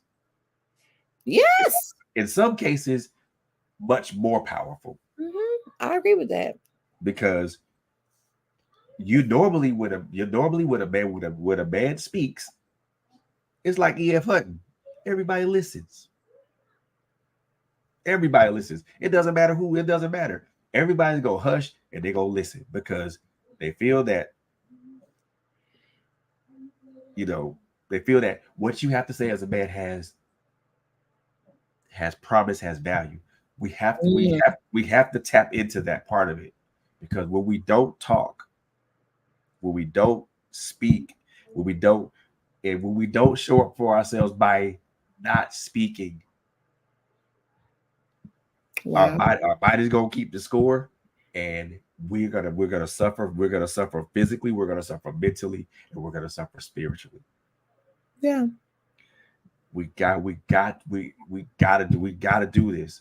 And I'm saying this is specifically for my brothers, but also my sisters as well. Yeah. Because Mhm. some of my sisters are holding things Yeah. that you should not behold it. You hold on to things, And that's a dangerous thing. It's you can't, toxic. you can't look. Men It's and brothers, toxic. my brothers and sisters, we hold on to things that we should not hold on Ooh, to. wee. Hey, Corey. Let that go. Yeah. Forgive yourself and move forward. And how you let it go might mean using your voice. And Yep. when you say use your voice, I'm going to challenge everybody too. Brothers, use your voice with other brothers. Your voice could literally help set another brother free that's been wondering, is anybody else feeling what I'm feeling? Is anybody else dealing with what I'm dealing with? Exactly. I'm sorry. We got to. We look. I created Man Cave Conversations for that purpose. Yes. I Everybody created just go follow that page tonight. I Man created Cave that Conversations. I created that Don't page put for I it in. created that page for that purpose. Ooh. You know, I created this show to check in for this purpose. Now, Yes. the Yes. purpose is always primarily towards my brothers, but there are some times to where I gotta talk to my sisters too, because some of the things we all go through as men and women, as humans, are similar. Yep. Let's catch up with some comments. I want to go back to what brother said. Your body displays what condition you are in mentally. Ooh, that's powerful. Yes, sir. Yes. And then truth be told, they offered, but I promise no one took them up on it, me included. I showed for myself by addressing it and not running from it. Good. Yeah. Good. Sinette says, talk without being a bully or Or bossy. bossy. We got to Absolutely. work on that, many of us as women. Absolutely. Corey says, absolutely. Brother said, nuke bomb anyone. Yes, sir. Don't hold it in. Understand some might take your advice, give it, let it go. And the Corey says, using your voice may be difficult if you've been taught to keep it to yourself.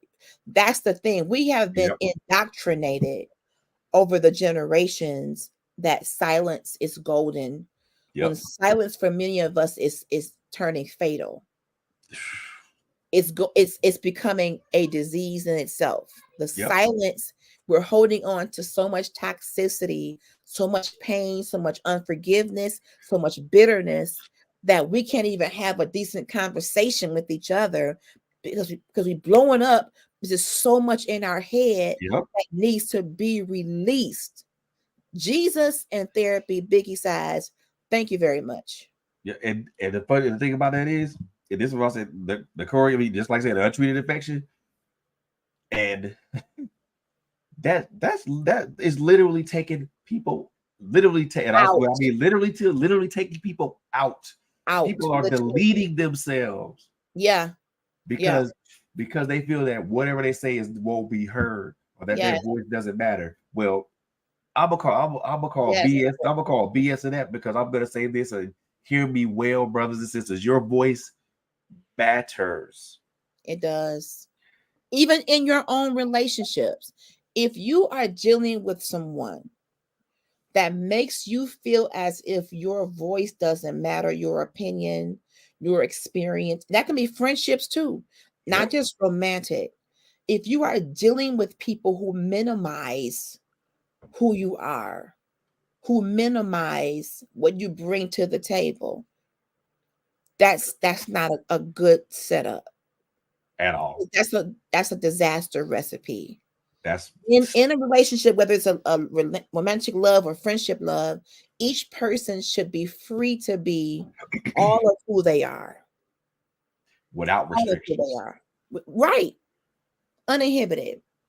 Look at this here. Silence can become an untreated infection. Yes. Woo! Even with Dr. Sinet. Nakori says, woo, you're on my block with that one.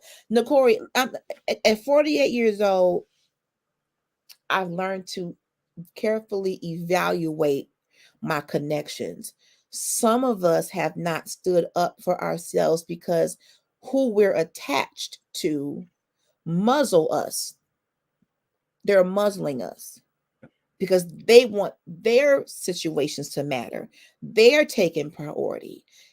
A relationship is an exchange to be able to relate with someone, to be able to cohabitate with someone.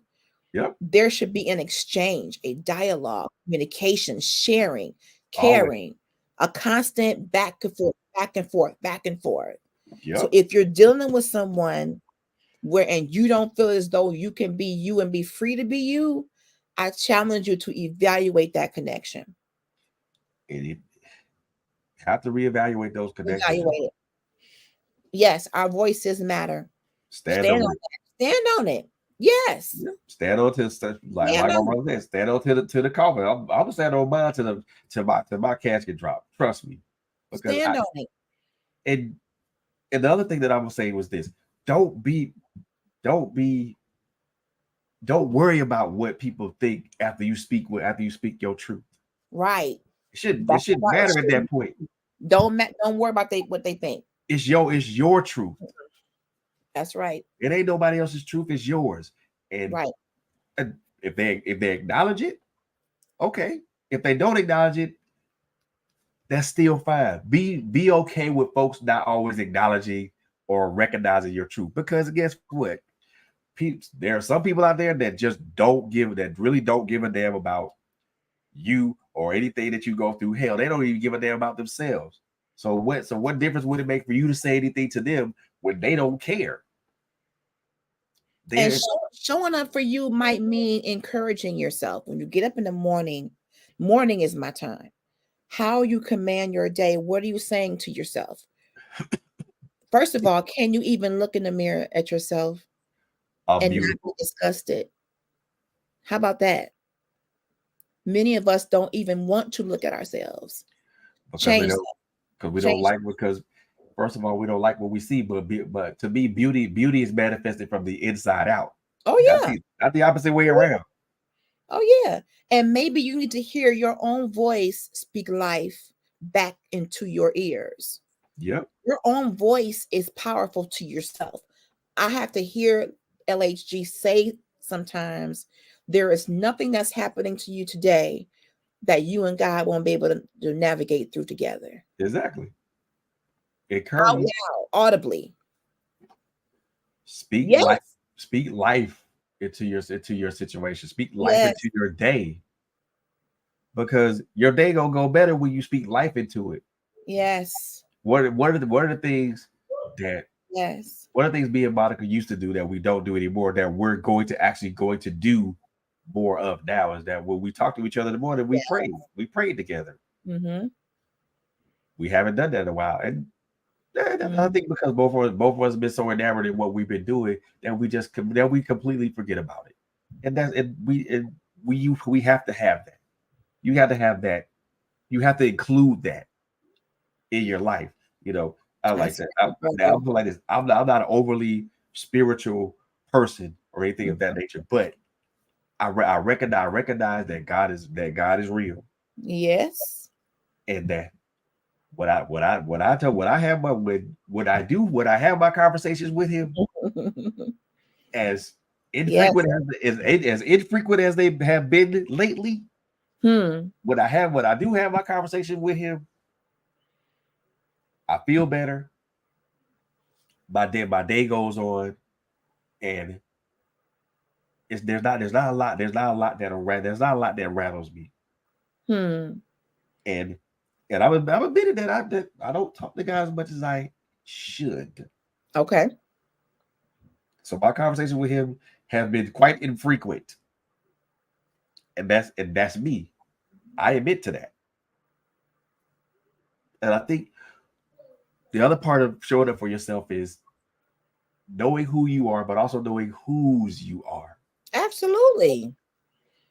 Absolutely. Know who you are in God, but also know that you are whose you are in God. Because when you recognize and realize those two things, everything, and everything comes off better. I'm not like I can't. That's right. Brother said he wants to hear from you, Fred. Yeah. Yes, sir. He's Look, always listening. Talk to your brother. Talk to your brother. yeah, and we have to, like, brothers and sisters, please. I can't express it. I can't stress this enough. Look, you got a voice. God gave us all Yes. a voice, a very unique one at that. Yes. Please use it, Please. because when you show it, the one thing that you can, the one thing that you can, the one thing that will derail your train for showing up for yourself is when you don't use your voice. You can do everything else right, but when you don't speak and use your voice, you pretty much derailed your whole train. Wow. Because you can move in a positive manner. You can be doing all the things. You can be doing all the things for yourself. Doing all the self-care, self-love things for yourself. But when you don't speak, you pretty much destroy all the progress, all the prior progress. Literally derail that train. Don't derail your train. Don't derail your train by not speaking. Right. And we do oftentimes muzzle ourselves, Nokori, and that could be a lack of self-confidence. That could be comparison. That can be a few different things. Sometimes you look at other people and say, well, what they have to say is more impactful than me. Why would you think that? If God gave you a mouth to speak, then speak. Then speak. Showing up for yourself is getting God's wisdom and understanding his will for your life. Yes, bro. Sinette says, know thyself. Thyself. Showing up for yourself requires you to know. How can you talk about self-love and you haven't even done self-awareness? Woo, gosh. Hit him You in the love head who you don't again. know. How do Hit you him in the head love again. who you're not even aware of? Who are you? Hit him in the head again. We got to go through self-awareness. Know you. What makes you tick? What are your quirks? Know and love who you are. But you got to know, get to know you. Spend some quality time by yourself. Whether you're married or not, spend some time alone with you. And I'll even go one further there. We can further that with you. Spend quality time with you yourself, and get to know who you are, but also try to see what goes on in your mind. What's going on in your mind? Spend time there. Even spending time with yourself, to me, and this is just me.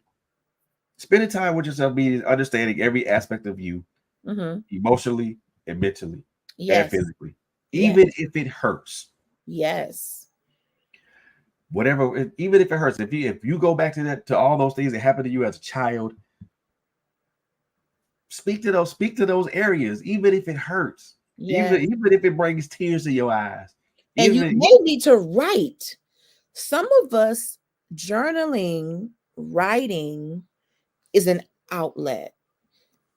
And when you write, don't even worry about what it sounds like or what it looks like. You may have to have a brain dump just for yourself. Yeah. And just dump out what's in your spirit. Yeah. Brother says both require deep introspection. That is your brother for real. Got to be willing to see to the good, the bad, and the ugly. Yes. You got to. Sinette says support. Each other with one word like hello. Right. Yep. Writing and writing. Yes, Nokori, writing is a release. It is a release. It is. For me, it is the most beautiful release, beautiful form of release ever. Because if I'm in front of a notebook, or if I'm in front of my laptop and I'm typing and I'm just typing it, whether it's a story, whether it's a poem, or whether it's just me just writing down some thoughts. Let me tell you, Sinette, we ain't scared of therapy up here. If you are a podcaster, your therapy notes is called content. Yep. The whole premise of Critical Conversations was based on discussions that I wish I would have had, that I'm just now finally giving a voice to, some pain points that I'm finally able to discuss without falling out on the floor, because God is healing me. Yep. And on the healing journey, for some of us, you're journaling, you're writing, spending time with not just yourself, but I think showing up for you means picking the right friends. Showing up for you means being very careful who you attach yourself to. Who am You I gotta talking be to? Some people don't deserve your your time. time, your story. Their intention is wrong. You need to consult God concerning all of your connections, from personal, from romantic to business. God, who is for me and Mm, who is killing me? Not so exactly. softly. Yep. Because you'll be able to you because trust me, God will put it right there in your face in broad daylight. He's for this person is for you. This person is for you. This person avoid like the plague.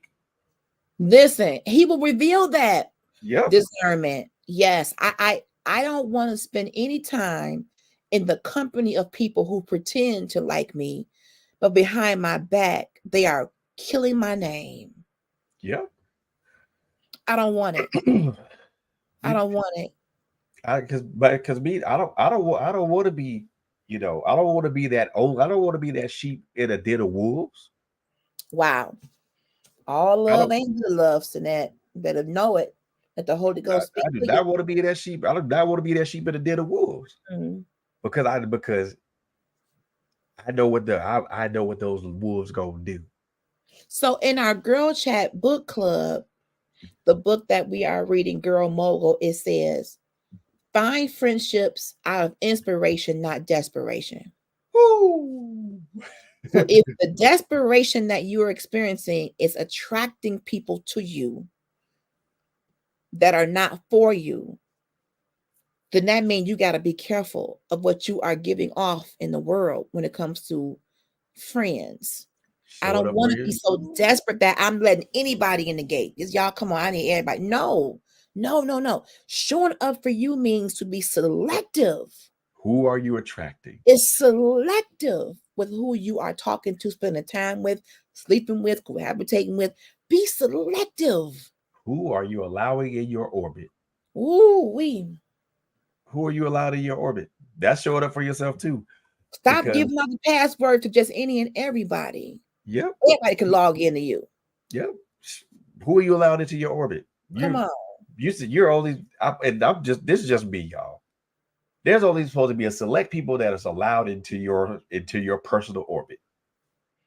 There's Right. only supposed to be a select few. For me, Desperate people make desperate decisions. When you operate in desperation, your standards are diminished because you're in that desperation mode. Is a place where you're just so vulnerable that anything goes, anything can get by. Come on, access denied. yeah, Speak on, brother. Y'all it's talking it's today. it's only so many people that I allow in my orbit. Mm-hmm.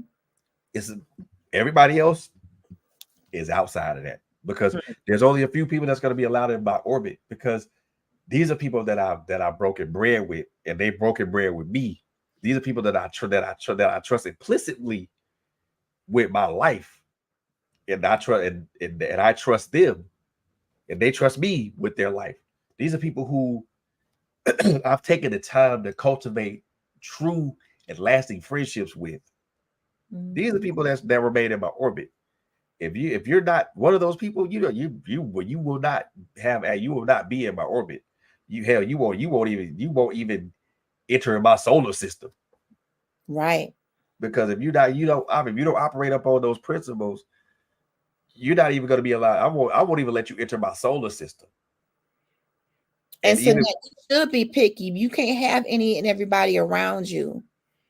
Medical staff giving you medication, spending time with you. We all have to be careful of who we have around us. The Corey says desperation causes you to be delusional. It can. very much so, It definitely can. very much so delusional, y'all. And we can't operate on delusion. Wow, that's powerful, brother. It only really works in recovery from an addiction. Wow. Yeah, look here, man. Okay. We can That's deep. wax this all day, y'all. we can wax this all day, but I mean, there's gonna be a part two for This this, is y'all. good. This has been. I can't tell you how much this is. I can't tell you how therapeutic this is for me, I'm glad, bro. Praise God. because we all need to show up for each other. We all need, first of all, we need to show up for ourselves, because For again, it ourselves. starts with our voice. It starts from there first, and everything else breathes outwards. But this has been good, LHG. I look, sister, I so appreciate you being here tonight, man. Oh, bro, This has this is been a great for me great too. dialogue. Great dialogue. We got to do a part two, man. We got to do a part two. Mr. Abson says negative energy can pass from one person to another. Yes. Like a And communicable it's very disease. subtle. It can happen very, their spirit or whatever they're doing and what's going on in their mind or whatever, spirits are transferable. Like a communicable disease.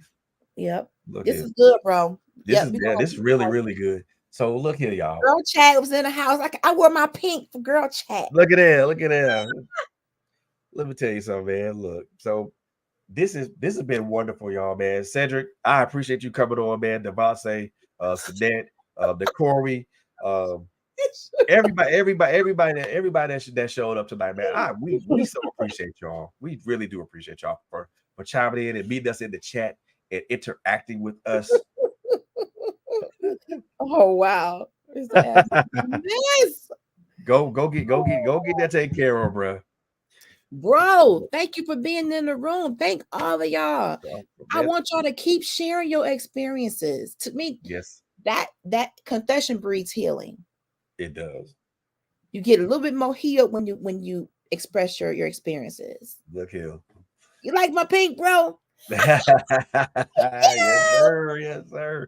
Look, look at Love that. you, Ned. Thank you to that. So we thank y'all so very much for tuning in with tonight, man. This has been wonderful.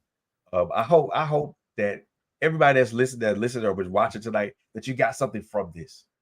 I sure did. That you got some sort of either inspiration or inclination or motivation to do and be better.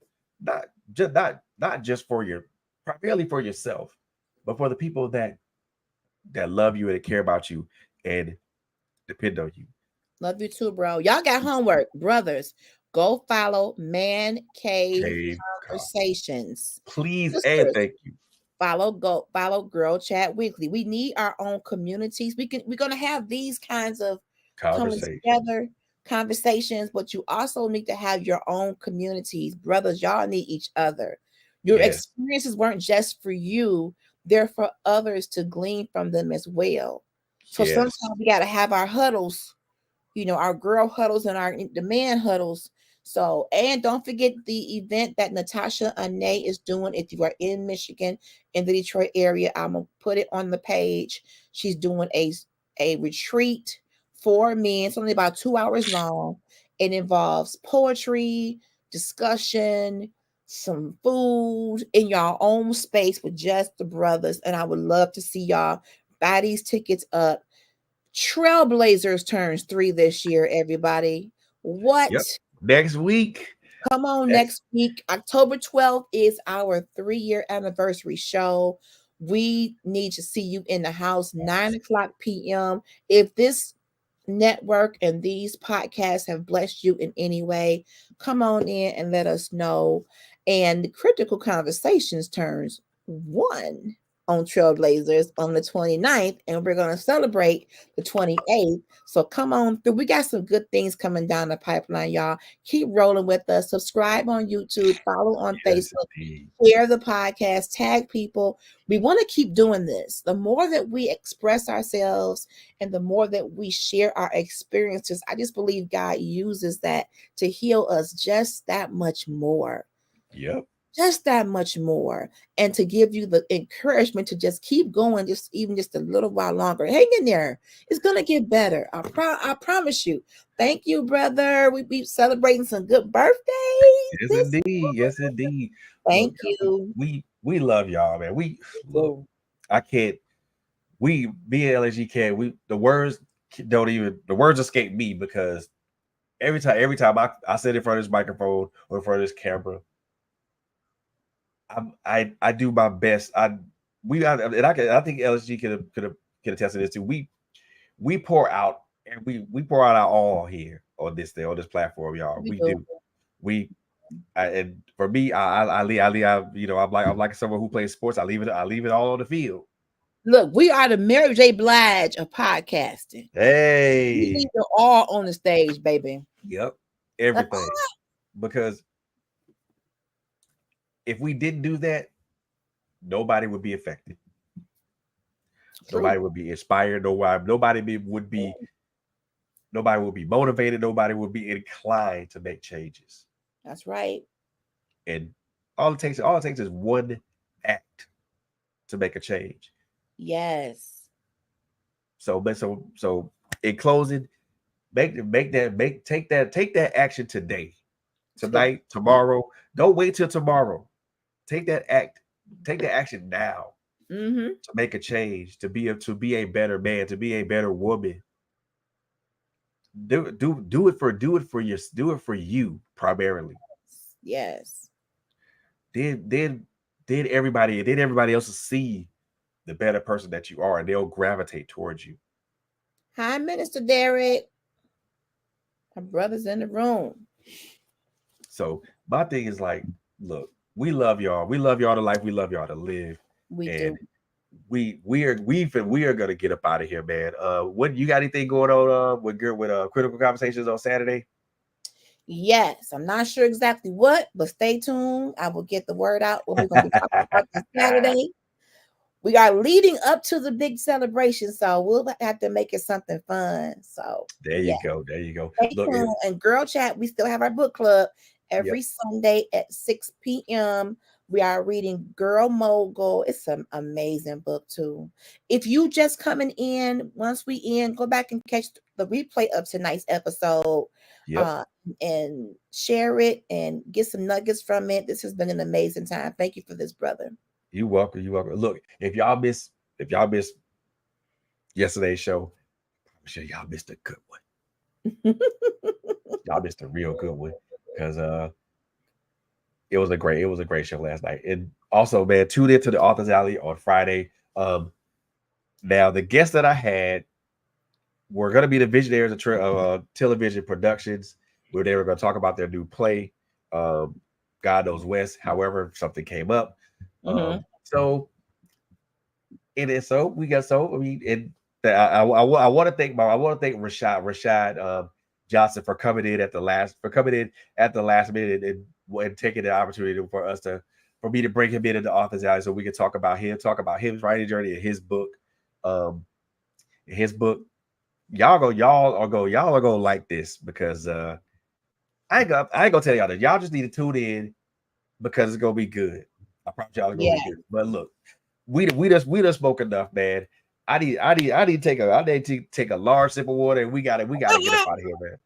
We gotta get up out of here, man. We love y'all to life. We love y'all to live.